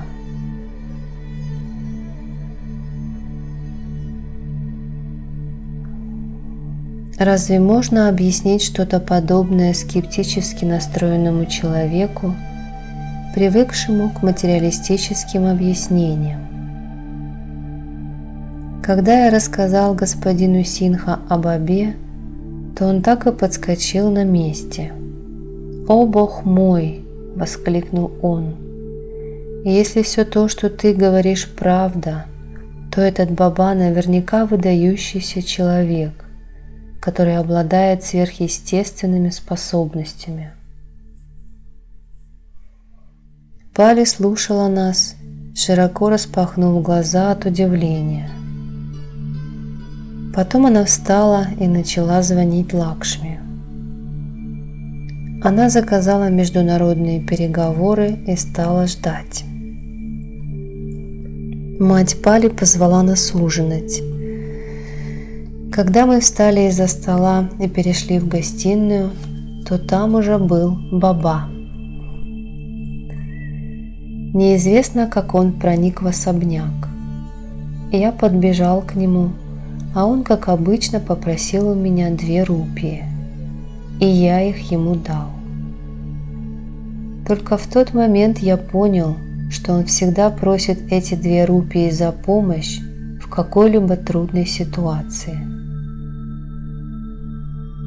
и господин Синха и Пали почтительно стояли. Они ничего не могли сказать. Перед уходом Баба обернулся и произнес: «Лорд Синха, все это правда, но в этом нет ничего особенного. Мы гости в этом мире.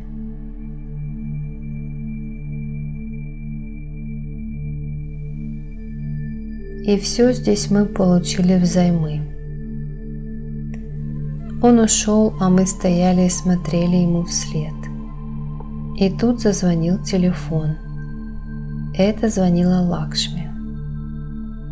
Сначала она выслушала все то, что сказала ей Пали, а потом позвала меня. Она плакала. «Спаси меня. Папа передумал и хочет отдать меня замуж за другого. Он намеревается продать свою часть чайной плантации. Но я не позволю этому произойти. Я попытаюсь приехать. Ты пока оставайся в доме у Пали». Но Лакшми не приехала. Прошло несколько месяцев. За мои заслуги перед страной я был представлен к награждению. Мне вручили орден, но кому я мог его показать? Со мной не было ни Бабы, ни Лакшми. В результате я отдал этот орден Пали, потому что в этот период моей жизни, когда я больше всего стремился к спокойствию и утешению, господин Синха заменил мне отца, а его жена подарила мне любовь, которую я могу назвать материнской. Именно ее мне так не хватало. Когда я передавал Пали орден, она смотрела на меня, не мигая, большими оленьими глазами, и иногда переводила взгляд на орден. Она не верила, что все это происходит на самом деле.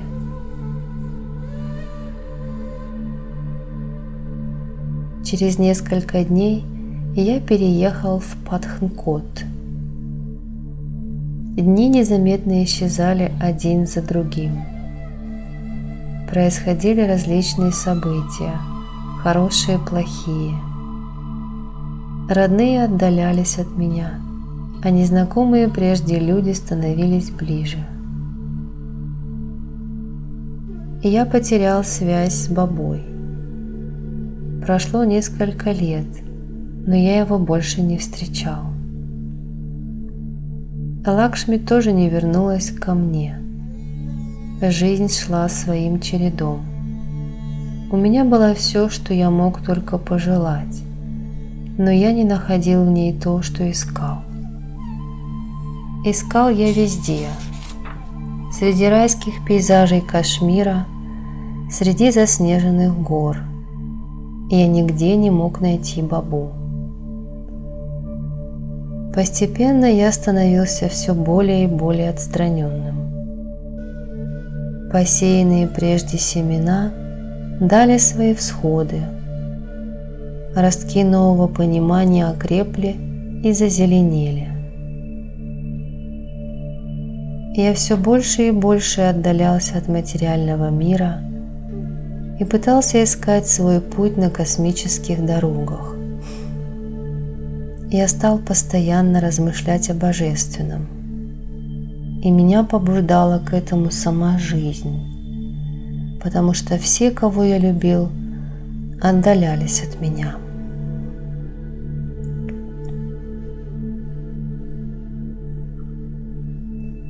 Я часто размышлял о своем прошлом, в котором коренились семена настоящего.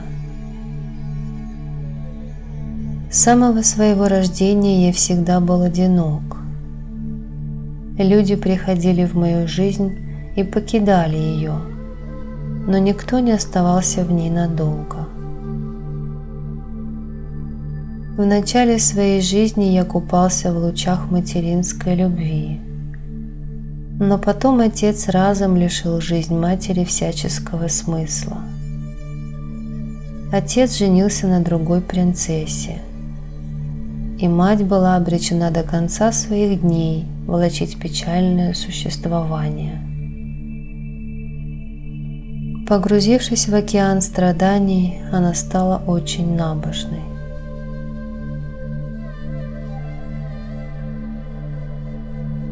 Каждый человек бродит по миру в поисках счастья, но это счастье недостижимо, как мираж.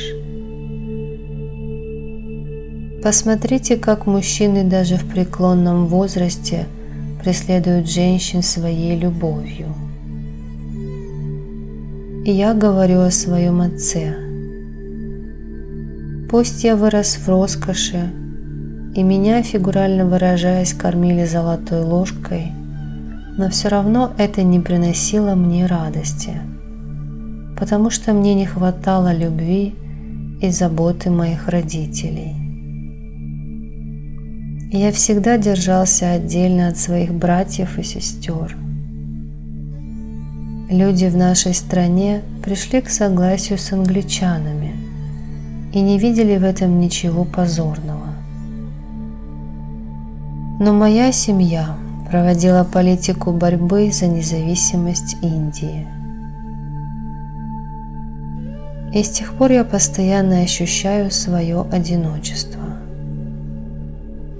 И я встречал многих людей, но все они, рано или поздно, шли своей дорогой. Они любили не меня, а мое богатство, или тянулись к тому уважению, которое мне оказывали в обществе. И если и был у меня верный друг, то таким человеком можно назвать того невидимого йога-отшельника, который каждое мгновение моей жизни сопровождал меня. Он спасал меня от всех непредвиденных опасностей, а взамен брал лишь несколько рупий. Но до недавнего времени он сам появлялся передо мной, а теперь я нигде не мог его найти.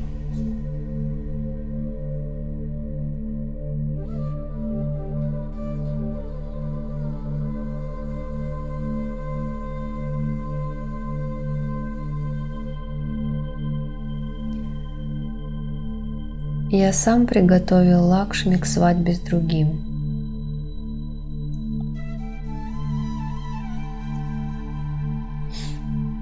Когда женщина в этом мире начинает любить сама и начинает дарить свою любовь, общество тотчас же недвусмысленно напоминает ей, что она прежде всего должна заботиться о своей чести, заставляя ее погрузиться в обманчивый мир Майи.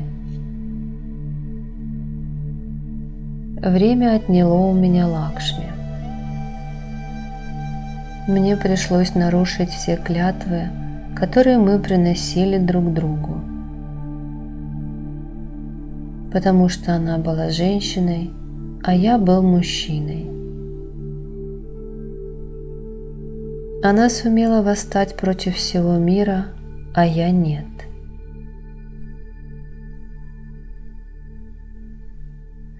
Я был в Бомбее, когда ко мне явилась Лакшми, которая убежала из дома после всех лет, которые ей пришлось провести в заперти. Она казалась человеком, сломленным собственной жестокой судьбой. Ее глаза стали похожи на бездонные озера, и она постоянно плакала.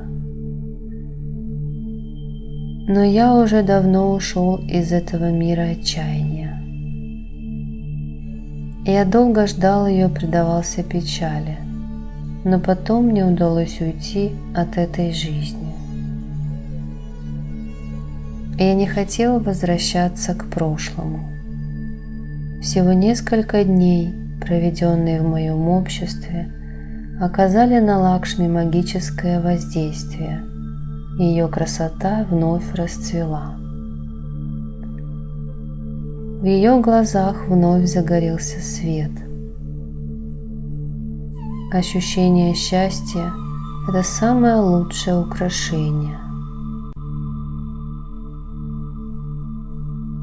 Лакшми рассказала все, что произошло с ней за то время, что мы не виделись. Лакшми хотела жить вместе со мной, принадлежать только мне.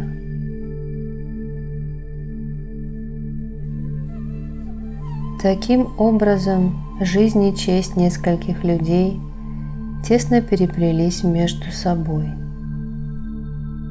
Наши семьи знали о наших отношениях.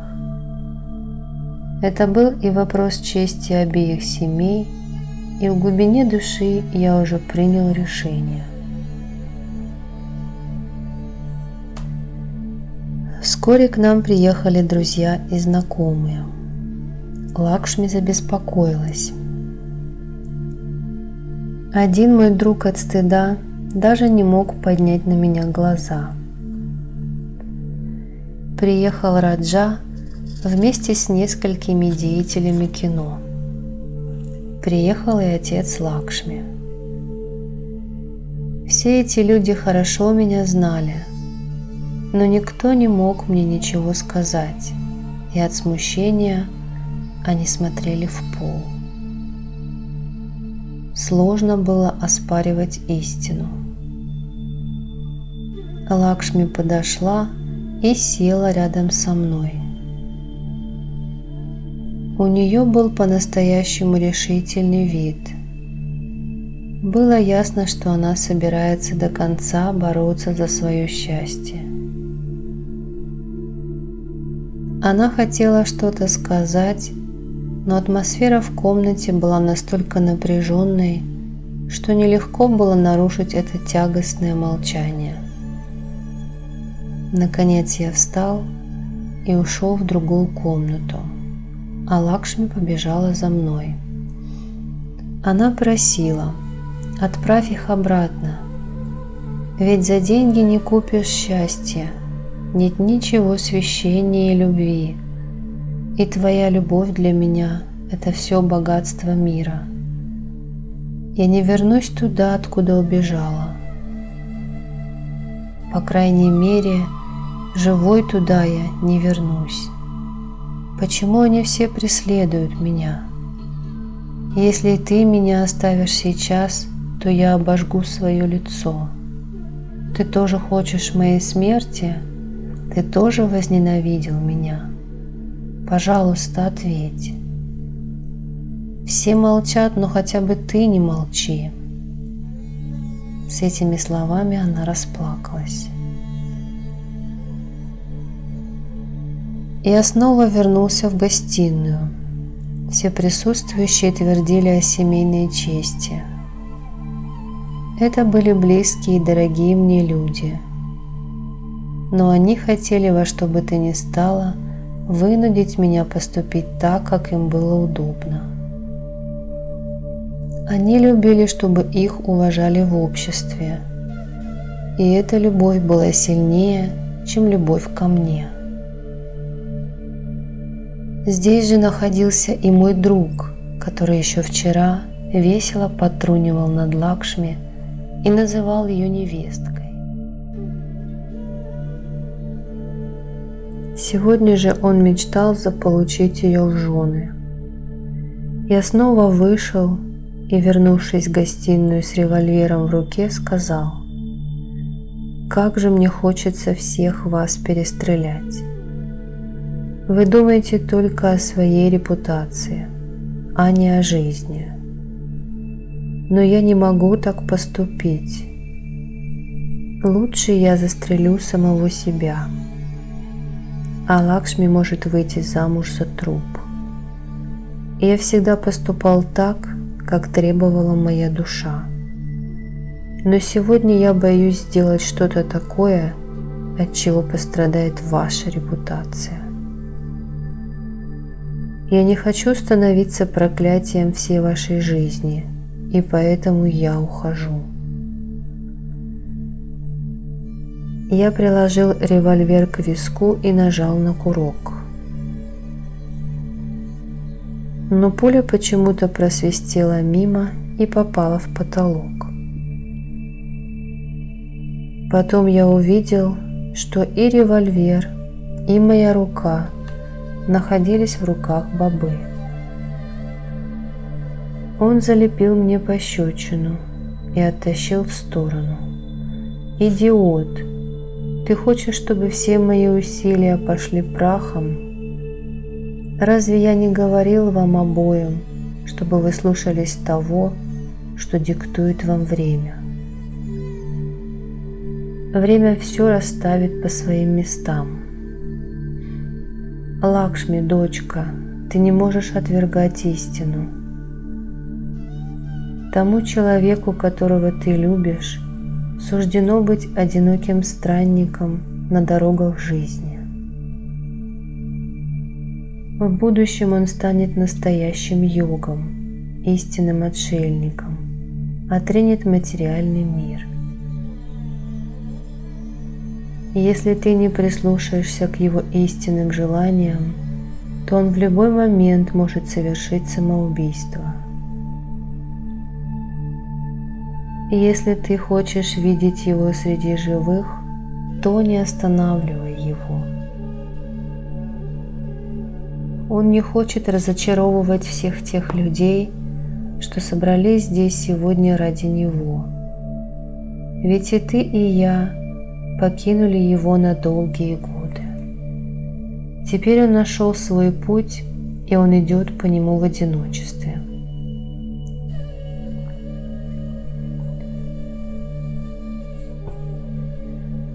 Но Лакшми твердо стояла на своем и говорила еще долго какие-то слова, которые никто не мог разобрать. Приход Бобы расставил все точки над «и», и те, кто собирался в гостиной, вскоре ушли. Остался только мой близкий друг, который хотел жениться на Лакшми. Он переживал за меня и боялся оставаться наедине со своей невестой. Через 2 дня мы приехали в родительский дом Лакшми, где состоялась ее свадьба. Я сам передал ее на руки будущему мужу. В глазах Лакшми стояли слезы, и неизвестно, были ли то слезы отчаяния или слезы радости.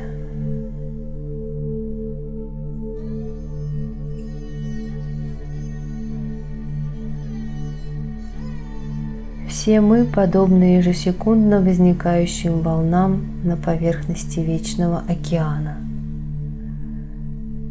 Я смотрел на свадебную церемонию спокойный и безучастный.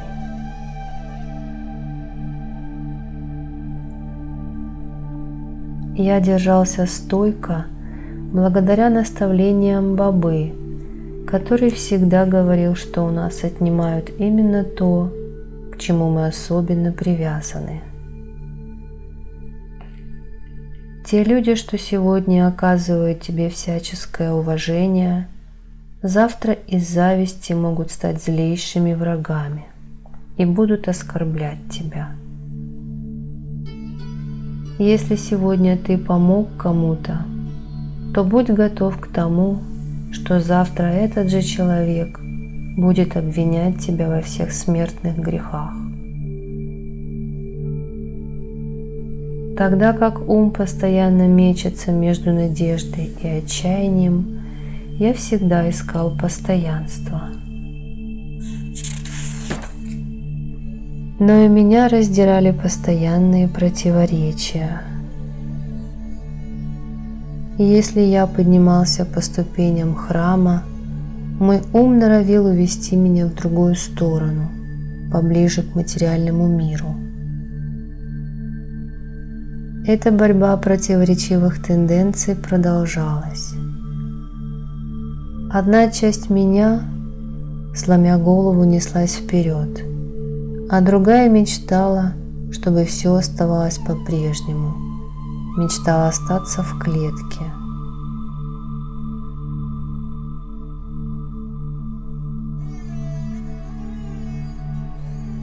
И я разрывался между очарованием мира и очарованием отрешенности.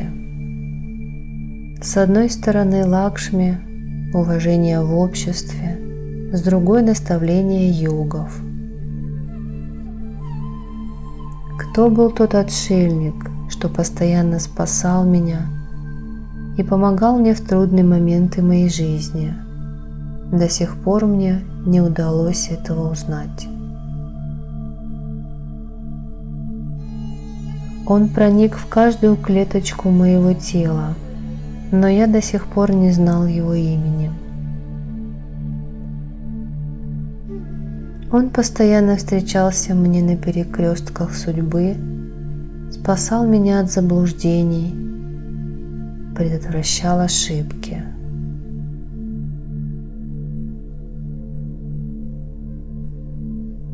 Это был человек, наделенный сверхъестественными способностями. Он мог материализовывать все, что угодно, по собственному желанию. Он мог переместиться в любую точку Вселенной, говорил на всех языках. Его видели и в России, и в Англии. Он мог находиться где угодно, мог гулять по пыльным улочкам, наслаждаться жизнью в роскошных дворцах или водить самолеты. Он просто заходил на военные базы, которые находились под неусыпным наблюдением. Но почему же он принимает такое участие в моей жизни?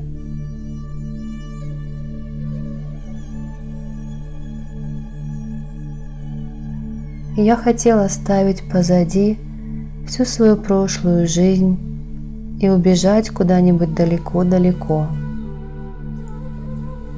Я мечтал освободиться от тех привязанностей, что соединяли меня с материальным миром. Я постоянно пытался это сделать, но у меня ничего не получалось. Однажды в Насике мы все собрались у лавочки, где продается бетель. Мы жевали бетель, когда ко мне подошел молодой человек и попросил у меня 2 рупии. Молодой человек прекрасно выглядел и был одет в дорогой костюм.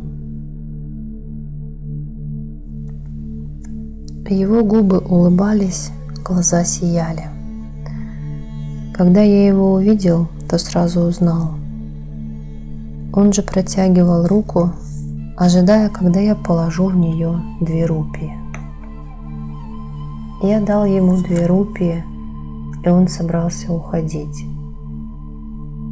Он повернулся, а я смотрел ему вслед и думал, сегодня обязательно должно что-то произойти. Друзья с удивлением спросили меня, что это был за человек. Тогда Баба вернулся, похлопал меня по плечу и произнес: «Все, время настало. Отправляйся в Ассам». Я хотел расспросить его о том, кто он такой, и задать ему другие вопросы, но он не дал мне такой возможности. Он ушел, вертя в руках те 2 рупии, что я ему дал. А в этот раз он явился мне одновременно в 2 лицах: в привычном мне образе отшельника и в образе шикарно одетого молодого человека. Я подумал, что, возможно, этим красивым гражданским костюмом он намекает на то, что для меня пришло время оставить службу в армии.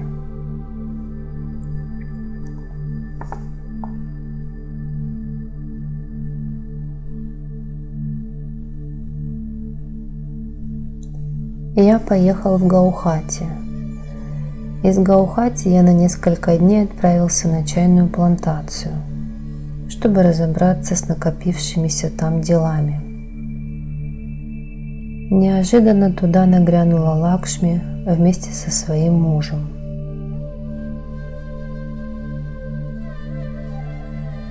Мы смотрели друг на друга, подобные людям, которые оказались на противоположных берегах бурной реки.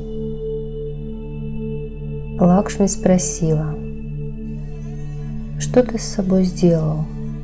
Ты так сильно похудел». Я ничего и не ответил, только кивал головой.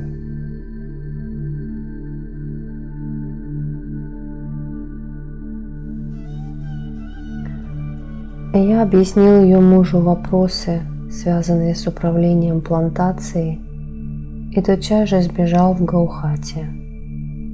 Я убегал от всего, от общества, от богатства и от самого себя. Теперь я часто брал вертолет, приземлялся где-нибудь среди лесов Дигару и часами занимался созерцанием природы. Иногда я даже не мог вспомнить, чем я занимался целый день. Я начал терять интерес к авиации.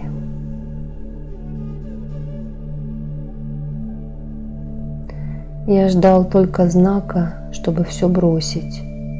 И однажды такой момент настал. С тех пор я отправился в свободное путешествие, забросив все свои обязанности. Я несколько лет разыскивал того отшельника, но нигде не мог его найти. Я оплакивал свое невезение. Иногда я искал его на берегах реки Нармады, а иногда в горных гималайских деревушках.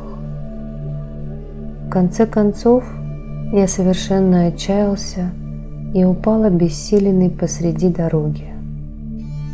Меня подобрали какие-то абсолютно незнакомые мне люди. Несколько месяцев они ухаживали за мной, кормили фруктами, но когда я полностью поправился, то никого рядом с собой не обнаружил. Я лежал в пещере в полном одиночестве. Я вышел, совершил омовение в реке, попил воды и отправился в путь.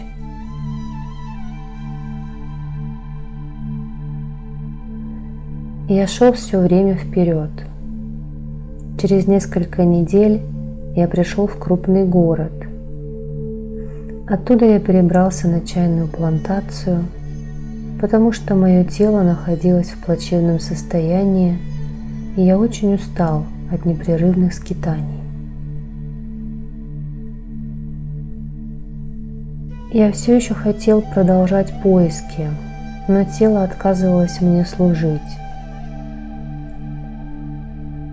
Я начал летать за границу на маленьком самолете, гулял с друзьями в Великобритании, и казалось, у меня снова появился вкус к жизни.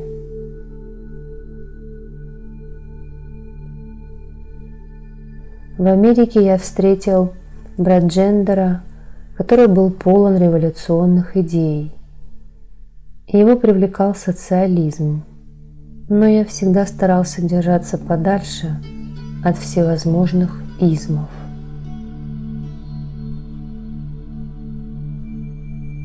Некоторое время мы провели в Америке, а потом отправились в Мюнхен. 3 месяца я посещал клубы и казино Германии. В казино я постоянно выигрывал. Оттуда я направился в Непал. Город Катманду за время моего отсутствия сильно изменился. В нем появилось много нового: здания, большие отели, широкие улицы и другие приметы современности. В стране сменилась власть. Повсюду царили мир и покой. Уровень жизни немного повысился.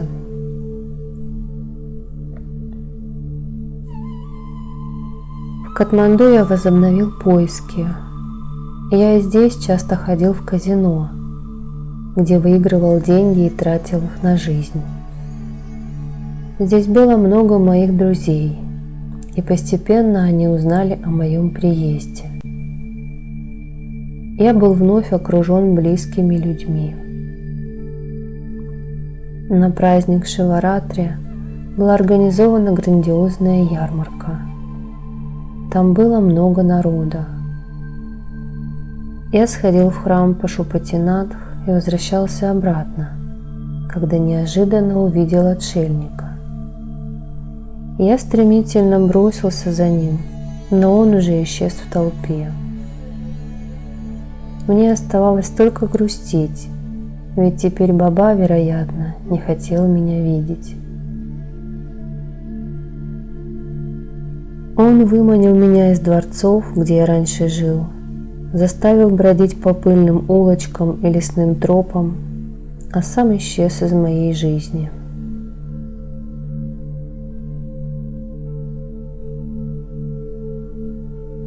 Я совсем отдалился от своей семьи и прежних друзей. Жизнь в обществе уже не привлекала меня. Я как будто стоял в стороне от всего происходящего.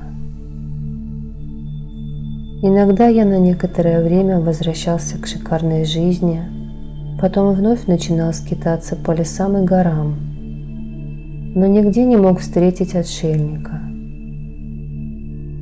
В Катманду я провел несколько месяцев. Там я ни в чем не испытывал недостатка, но в моей жизни не было главного.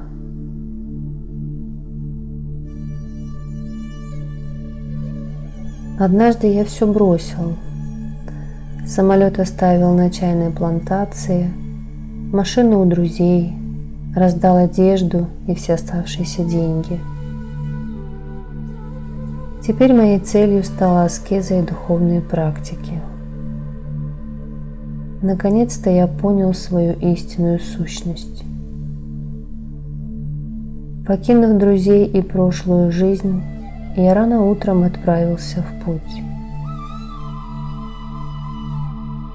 Мои слуги и охранники подумали, что я пошел гулять. Я же был только в пижаме и ночной рубашке, на плече висело полотенце.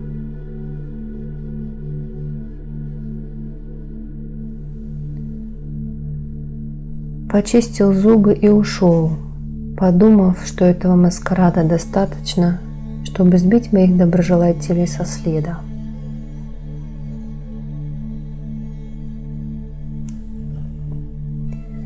Проехав какое-то время на грузовике, я вышел на берегу реки Нормады и дальше отправился пешком.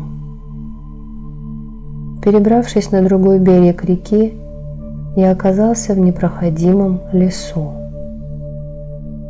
Я постоянно спотыкался о камни, запутывался в ветвях кустарников и не знал, куда именно нужно идти.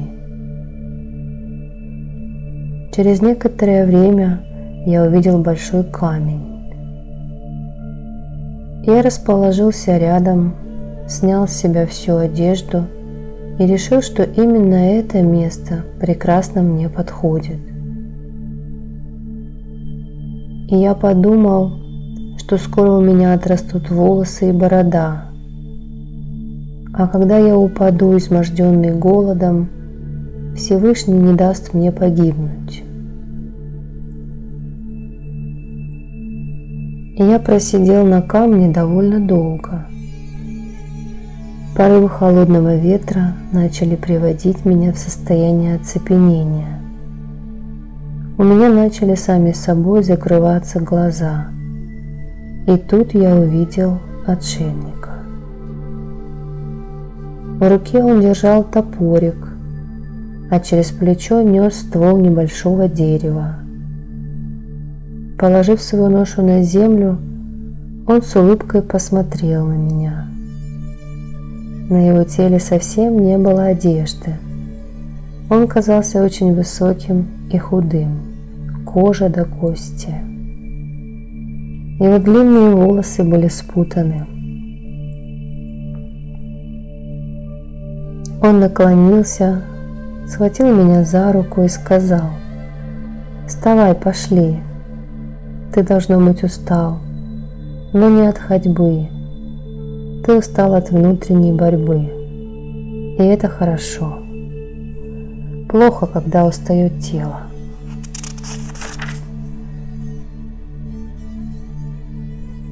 Как только он ко мне прикоснулся, я задрожал с ног до головы. Оттуда, где его рука коснулась моей, по телу словно пронесся электрический разряд. Я встал и пошел за ним. Он держал меня за руку и быстро шел. Вскоре мы пришли к тому месту, где стоял удивительного вида отшельник.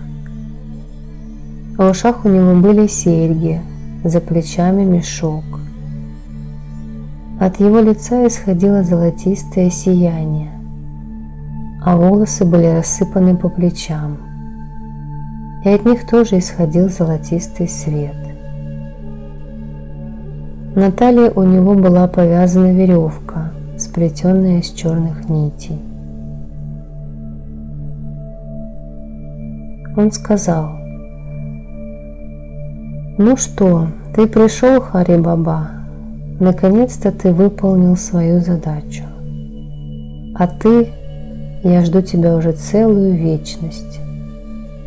Хари-Баба следит за тобой уже в течение нескольких перевоплощений. И вот, наконец, он преуспел в задуманном. Мы тебя нашли бы уже давно, но сам ты постоянно преследовал святого. Пока ты его искал, ты не мог его встретить, но как только ты перестал это делать и решил погрузиться в самого себя, так сразу же его встретил».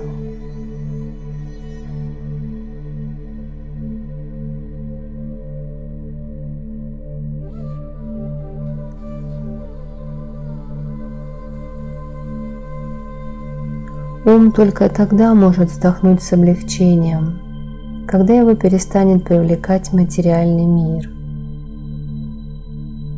И хотя ему никто не принадлежит, если он захочет, то ему будет принадлежать весь мир.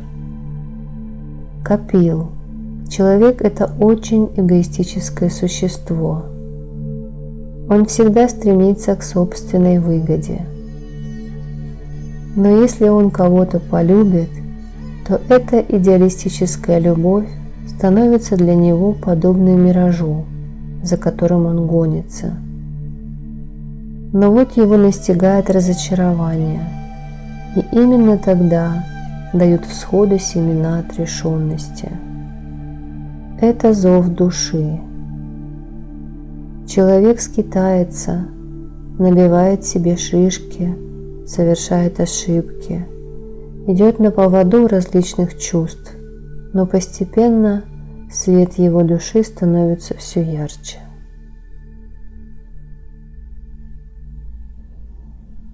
Тогда живое существо осознает свое одиночество и растворяется в собственной душе. Это состояние можно назвать просветлением, и именно так можно постичь божественное. В этот момент в саду расцветают тысячи цветов.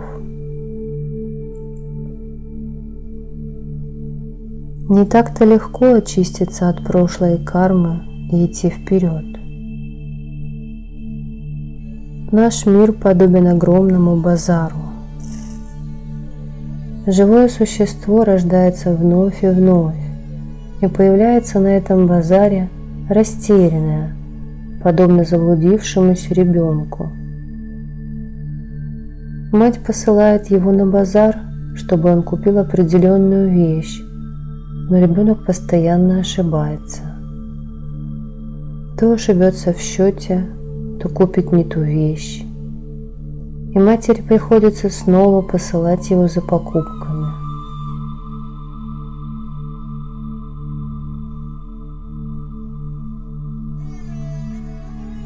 Ты пришел сюда, пройдя через множество тяжелых запутанных дорог. Хари Баба связан с тобой уже в течение нескольких воплощений. И вот он снова привел тебя к себе. И я тоже ожидал твоего появления. Наконец-то ты пришел. Он достал из своего мешка сладости и дал нам, после чего мы зашли в пещеру, где был установлен шивалингам. С 3 сторон от него были разосланы сиденья для нас троих. Горела небольшая жаровня, а в глубине пещеры находилось озеро. Оно было образовано горными ручьями. Из этого озера брала начало река. На поверхности воды цвели белые, красные и синие лотосы. Неподалеку, если смотреть вниз, была еще одна пещера. У ее входа росло много деревьев, в том числе банановые пальмы и другие фруктовые деревья, которые гнулись под тяжестью плодов. Мне было странно видеть такие теплолюбивые деревья в этих суровых краях. Постепенно солнце клонилось к закату. Лучи предзакатного солнца касались горных вершин. Очарование этого зрелища невозможно было описать словами. И именно в эти минуты, откуда ни возьмись, на воду опустились стаи лебедей и других белоснежных птиц.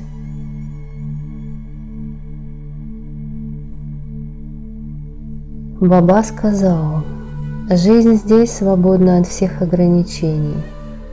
Здесь все гуляют там, где им заблагорассудится, потому что Гималаи всем дают свободу. Посмотри, сколько рек берет здесь свое начало, и Гималаи вдохновляют их на то, чтобы они неустанно стремились к слиянию с океаном. Горы не дают рекам остановиться и отдохнуть по дороге. Водные потоки бегут из самого сердца Гималаев, дают людям возможность совершать паломничество, совершать омовения на своих берегах, а потом они растворяются в океане. Реки забывают о своем индивидуальном существовании и вливаются в океан, который символизирует безграничность и вечную любовь.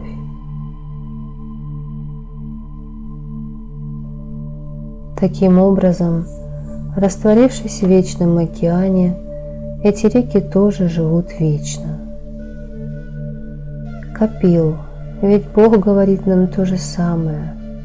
Если человек совершит духовное рождение, растворится в море духовности, достигнет просветления, то он может вечно купаться в океане божественной любви.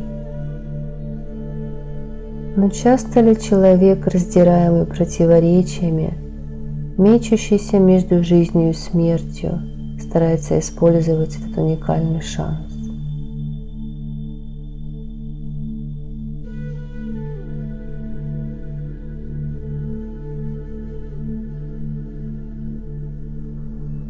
Встреча с Божественной Личностью.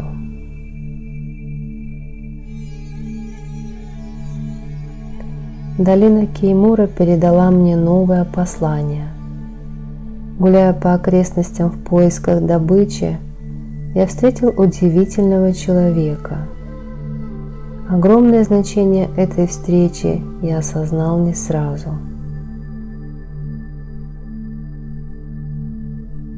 Мы уже 3 дня бродили по долине, но до сих пор не поймали ничего существенного.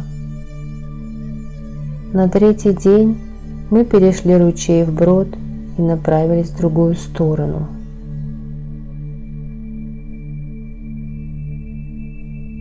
Я оторвался от основной группы и гулял в непроходимом лесу в полном одиночестве.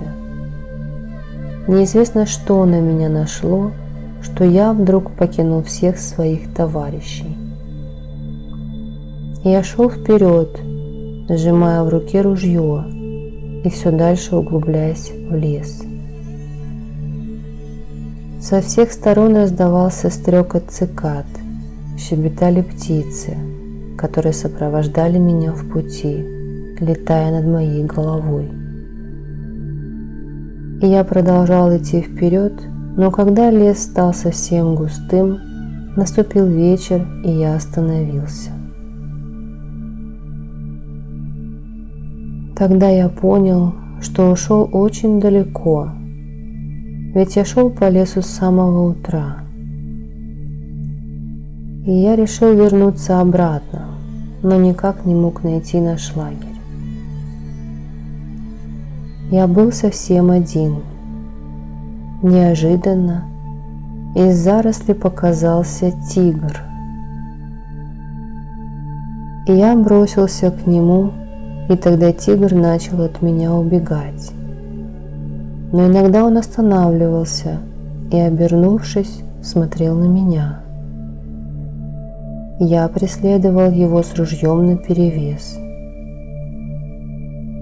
И если бы он захотел, то мог бы запросто от меня убежать, но он бежал медленно, сохраняя между нами небольшую дистанцию.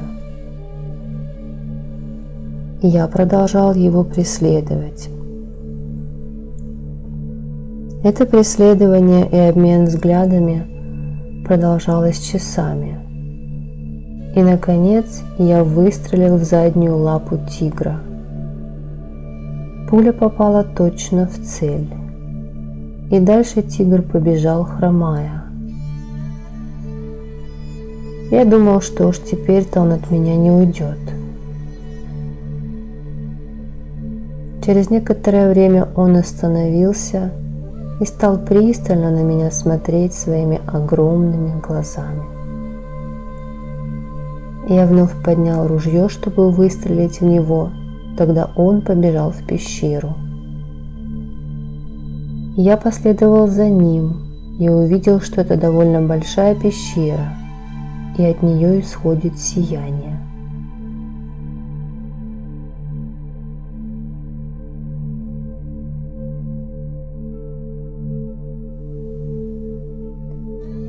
Я вошел, и тотчас же с ног до головы меня омыл этот свет. Лучи исходили из центра пещеры, где восседал Махатма. Он гладил свою правую ногу, из которой капала кровь. У него были очень длинные волосы, а глаза пылали огнем. Иногда он вытирал кровь, а иногда пристально на меня смотрел. Я же стоял на пороге пещеры, сжимая в руке ружье. Я в крайнем изумлении глядел на Махатму. Его глаза были в точности такими же, как у того тигра, которого я преследовал.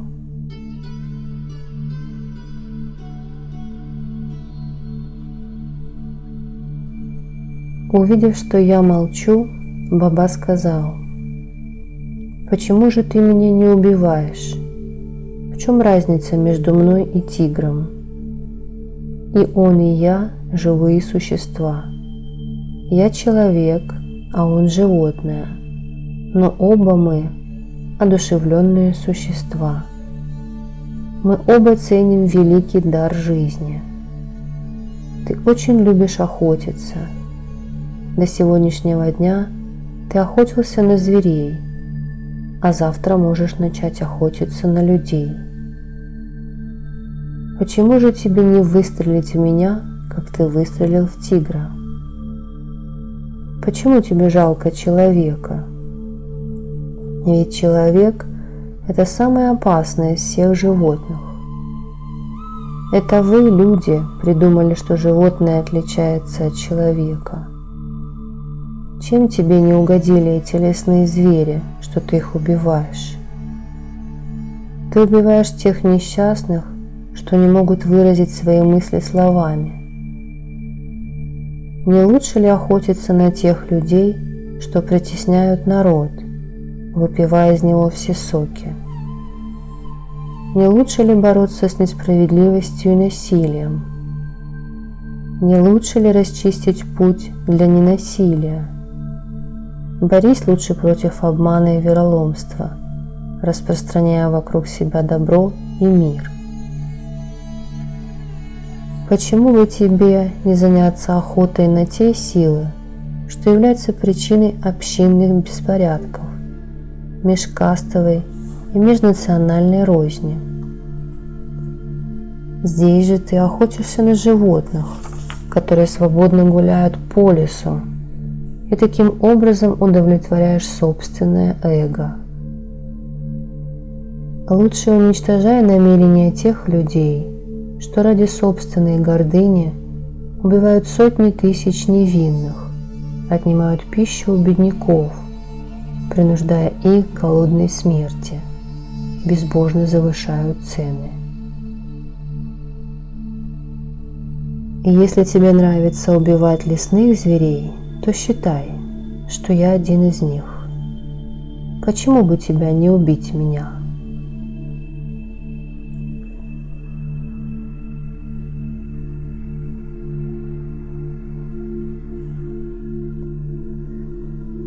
Я, лишившись дара речи, смотрел на Бабу. От его лица исходило удивительное сияние. Его речь обладала неизъяснимым очарованием. Он сидел, склонившись в позе полулотоса. В сиянии, которое исходило от него, не было ни прохлады, ни жара, но в нем было ни с чем не сравнимое притяжение. Я отбросил в сторону ружье, упал Бабе в ноги и разрыдался. Я плакал в первый раз за всю свою жизнь. Я плакал, погрузившись в бездонное море раскаяния.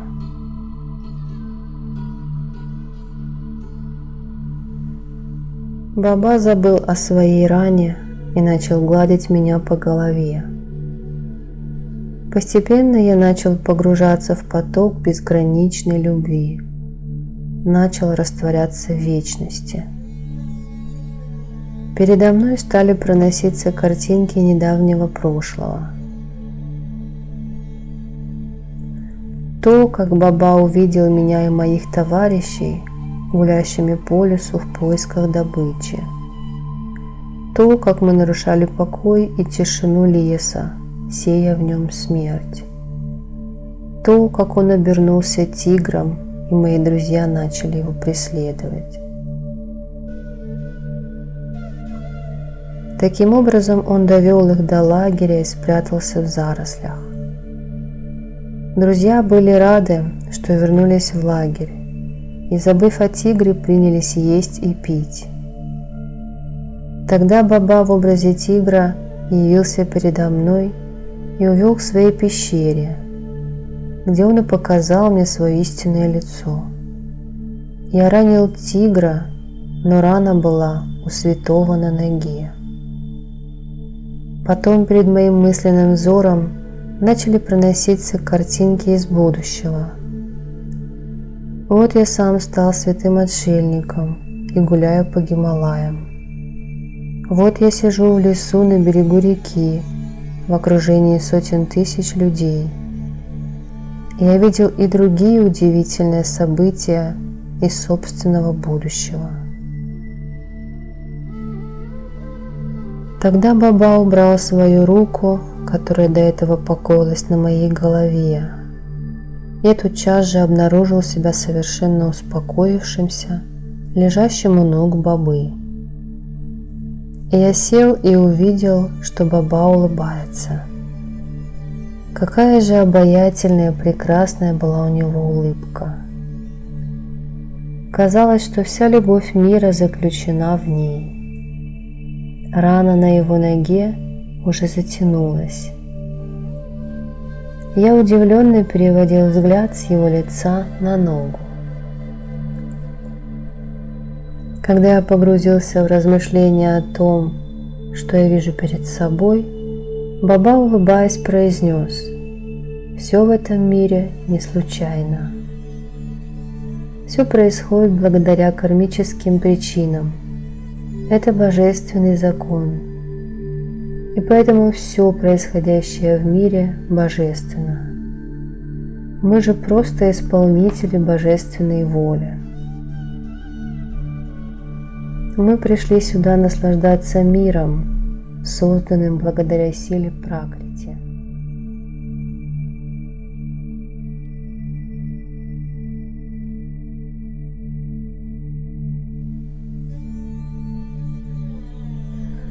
Ты уже убедился, что все произошедшее с тобой было непростым стечением обстоятельств. И дальше, хочешь ты этого или не хочешь, будет происходить то, что должно произойти.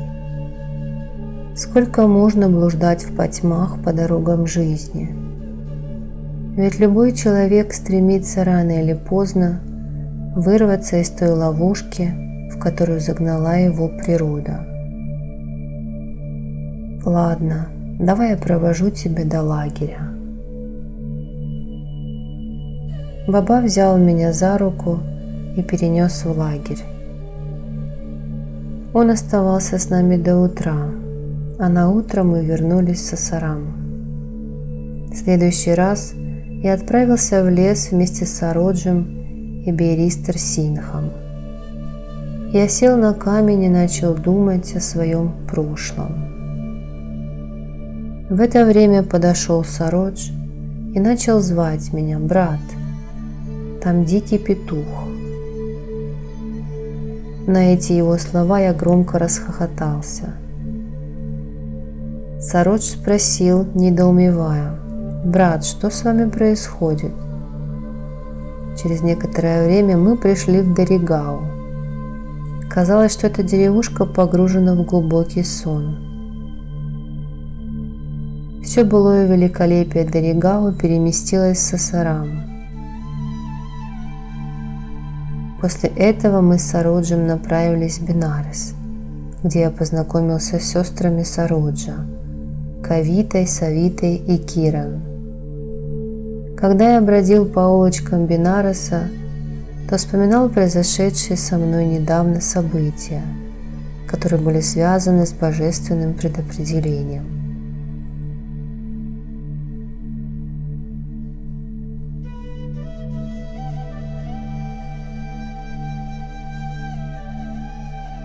В человеке всегда живо воспоминание о детстве и ранней юности, о тех днях, в которых он испытывал наиболее сильные эмоциональные всплески.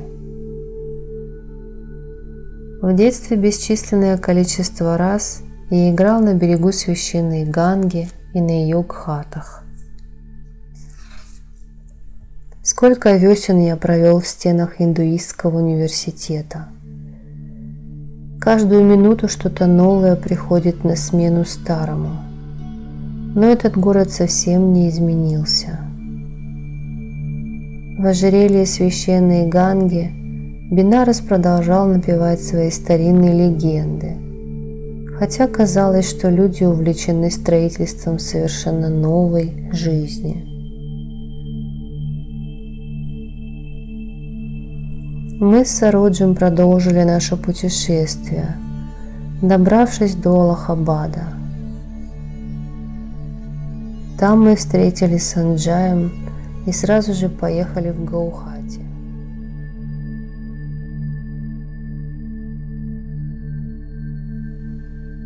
Уже на следующий день я был на службе, оставив Хридая Нараян Синха, Чандраму Синхи Мамту в слезах. И я даже пропустил веселый праздник красок Холи. Лакшми уже давно ждала меня в Шилонге. Эта девушка была величайшей ценностью в моей жизни. Она была одновременно путем к цели и препятствием на этом пути. Ведь мы уже обменялись с ней клятвами, которые необходимо было исполнить. Я показал Сароджу Шиллонг, Черрапунджи, Варапани, Хэппи-Вэлли, а потом отослал его обратно в Даригау. На авиационной базе произошли некоторые изменения. Появилось много новых людей, хотя оставались и те, кого я знал раньше. Впрочем, в армии людей постоянно перемещают с места на место. Вскоре меня тоже направили в Чабуа, что в округе Нефа. Я совершал полеты над Гималаями, любовался небывалым великолепием здешних пейзажей. Я узнавал о том влиянии, которым пользуются политические лидеры. Через некоторое время я познакомился с И. Дж. Джатигрой и К. Л. Мадхуром, после чего вступил в союз молодых авиаторов. Потом к нам приехала Лакшми в сопровождении своего отца. Командование нашего эскадрона встретило их с большими почестями. Мои друзья мне страшно завидовали.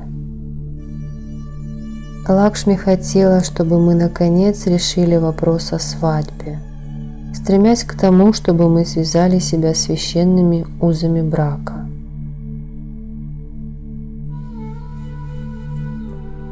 Я был готов к этому, но внутри у меня словно было какое-то препятствие к этому.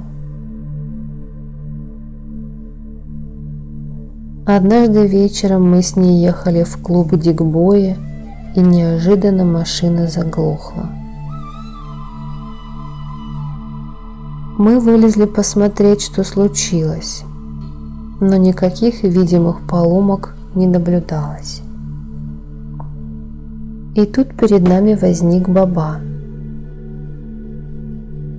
Мы с Лакшми узнали его и почтительно прикоснулись к его ногам, а ее отец, увидев это, нахмурился.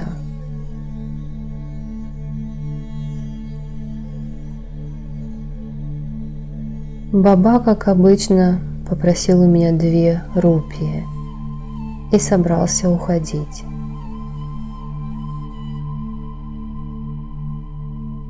Но перед уходом он сказал: «Подходящее время для того, чтобы вы могли соединить свои судьбы, еще не настало.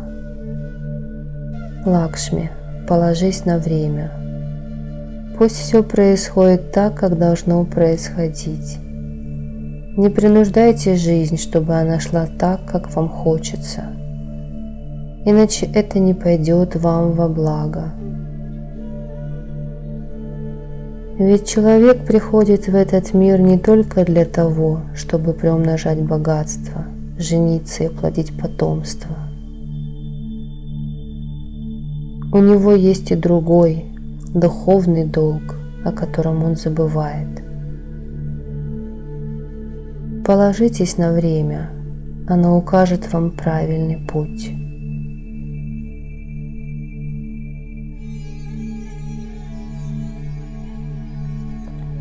Как только Баба удалился, машина сама собой завелась.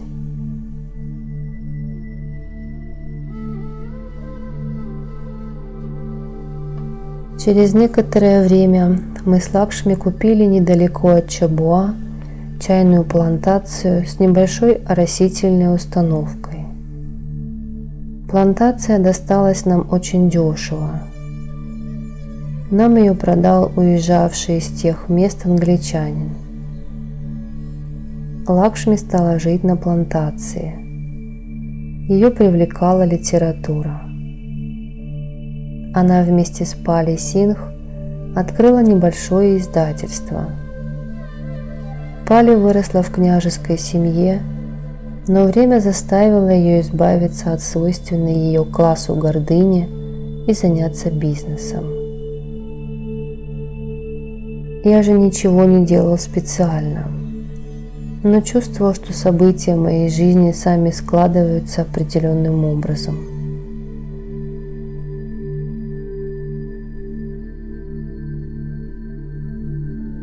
В саду моей жизни еще не расцвели цветы. Дерево любви выросло, но пока не успело зазеленеть. Лакшми тоже была цветком в чьем-то саду. Цветком, который хотел, чтобы его сорвали и вплели в гирлянду на моей груди. Но между нами стоял Баба. Жизнь превратилась в ожидание. Нам оставалось только поддерживать пламя в светильниках надежды. И я, и Лакшми были богаты, так что проблема заключалась не в этом. И вдруг в полете погиб мой друг и командир эскадрона Мартин. Все в нашем лагере были потрясены этим событием до глубины души. Конечно, и раньше летчики разбивались, но он бы не погиб, если бы послушался меня. В тот день я его умолял: «Друг, не надо сегодня лететь, пусть вместо тебя полетит кто-то другой». Я пытался его остановить, предупреждая, что иначе с ним обязательно случится что-то плохое, но тщетно. Я даже позвонил его жене и попросил ее переубедить мужа, ведь любой из нас мог заменить Мартина. Все люди опять подняли меня на смех, и даже жена Мартина мне не поверила.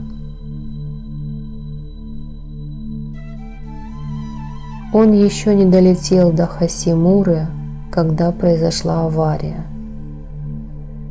Даже тело его мы не нашли, и его разорвало на мелкие кусочки.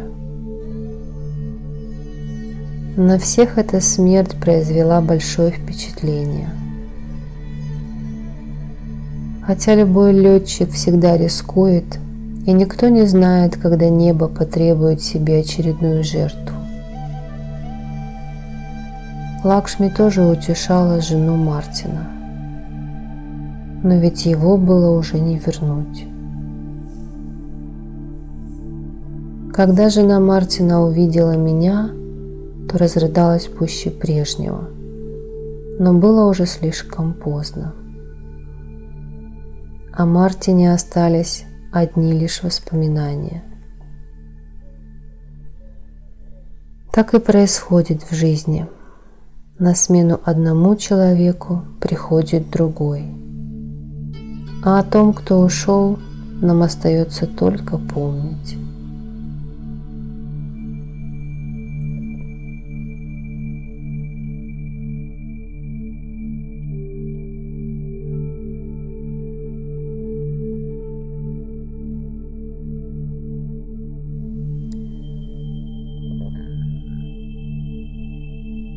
Лакшми умоляет меня оставить авиацию.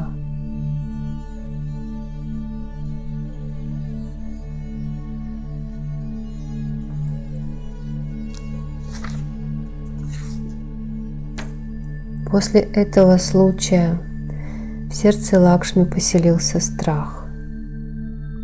Она говорила, что это за жизнь, когда летчик, разрезающий небо своим самолетом, в любой момент может стать жертвой катастрофы.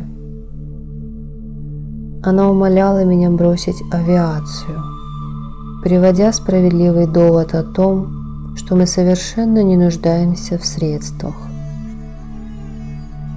Говорила, что достаточно уже с меня этой опасной жизни. Просила оставить авиацию ради нее. Ее страх не отпускал меня на свободу. Лакшми хотела владеть мной полностью и безраздельно, а я еще не был к такому готов, хотя считал ее своей невестой. Но время почему-то не позволяло нам соединиться. Лакшми продолжала беспокоиться обо мне. Она с утра до вечера твердила, что мне необходимо оставить авиацию и заняться каким-нибудь более безопасным делом, но не в небе, а на земле.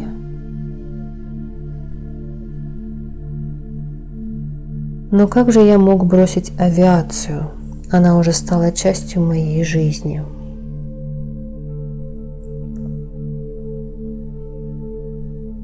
Конечно, я тоже любил жизнь и боялся ее потерять. Но моя мужская сущность готова была постоянно бросать вызов смерти. Благодаря этим качествам я и завоевал уважение в обществе. Где бы я ни находился, мне всегда нравилось принимать вызов. Я совершал полеты в самых тяжелых и неблагоприятных условиях. Я мог убежать от жизни, но не мог выносить, если страдало мое мужское самоосознание. Именно это мужское начало всегда побуждало меня бороться за жизнь. Лакшми знала об этом. Она знала, что я в любой момент могу сделать все, что угодно. Лакшми приводила различные доводы в защиту своей позиции, а я говорил ей о том, каких высот может достичь человек в этой жизни.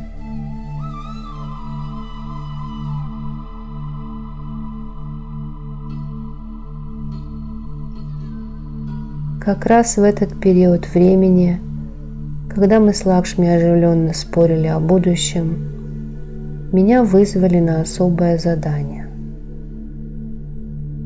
Я начал собираться и вскоре уже готов был идти, но Лакшми не хотела меня отпускать. Она безутешно плакала. Я похлопал ее по плечу со словами: «Лакшми, человек умирает всего один раз, и лучшая смерть – это смерть во благо отчизны. И если меня поставят перед выбором, то я смогу оставить не одну, а 1000 возлюбленных, выбирая между любовью и защитой Отечества».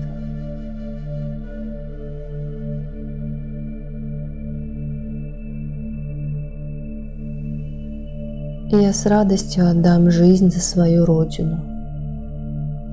Послушай, Лакшми, если тебе придется пожертвовать своим семейным счастьем ради семейного счастья 1000 других женщин, наших соотечественниц, то это необходимая и оправданная жертва. Ведь всем нам придется однажды умереть. Все мы – любимые и ненаглядные дети наших матерей. Это правда, что всем нам однажды придется покинуть этот мир. Но почему ты думаешь, глупенькая, что мое время уже настало?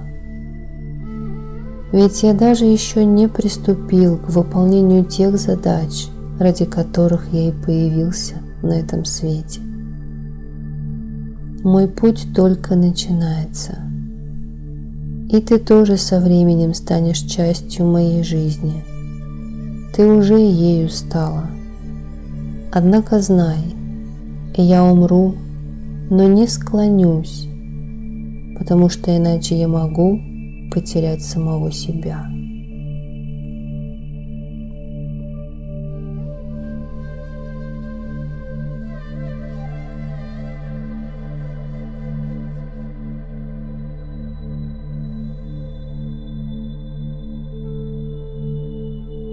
Книга «Гималаи говорят» рассказывает о странствиях Пайлота Бабы в Гималайских горах.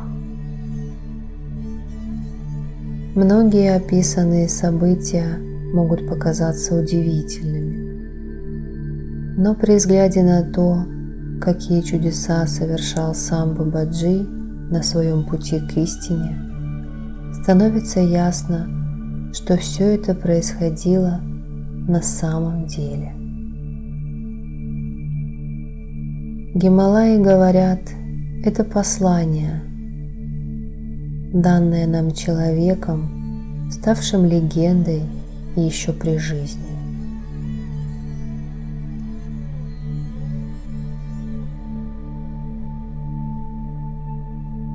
Истина, которую предлагал мне мир, не могла стать моей, и я отправился на поиски собственной.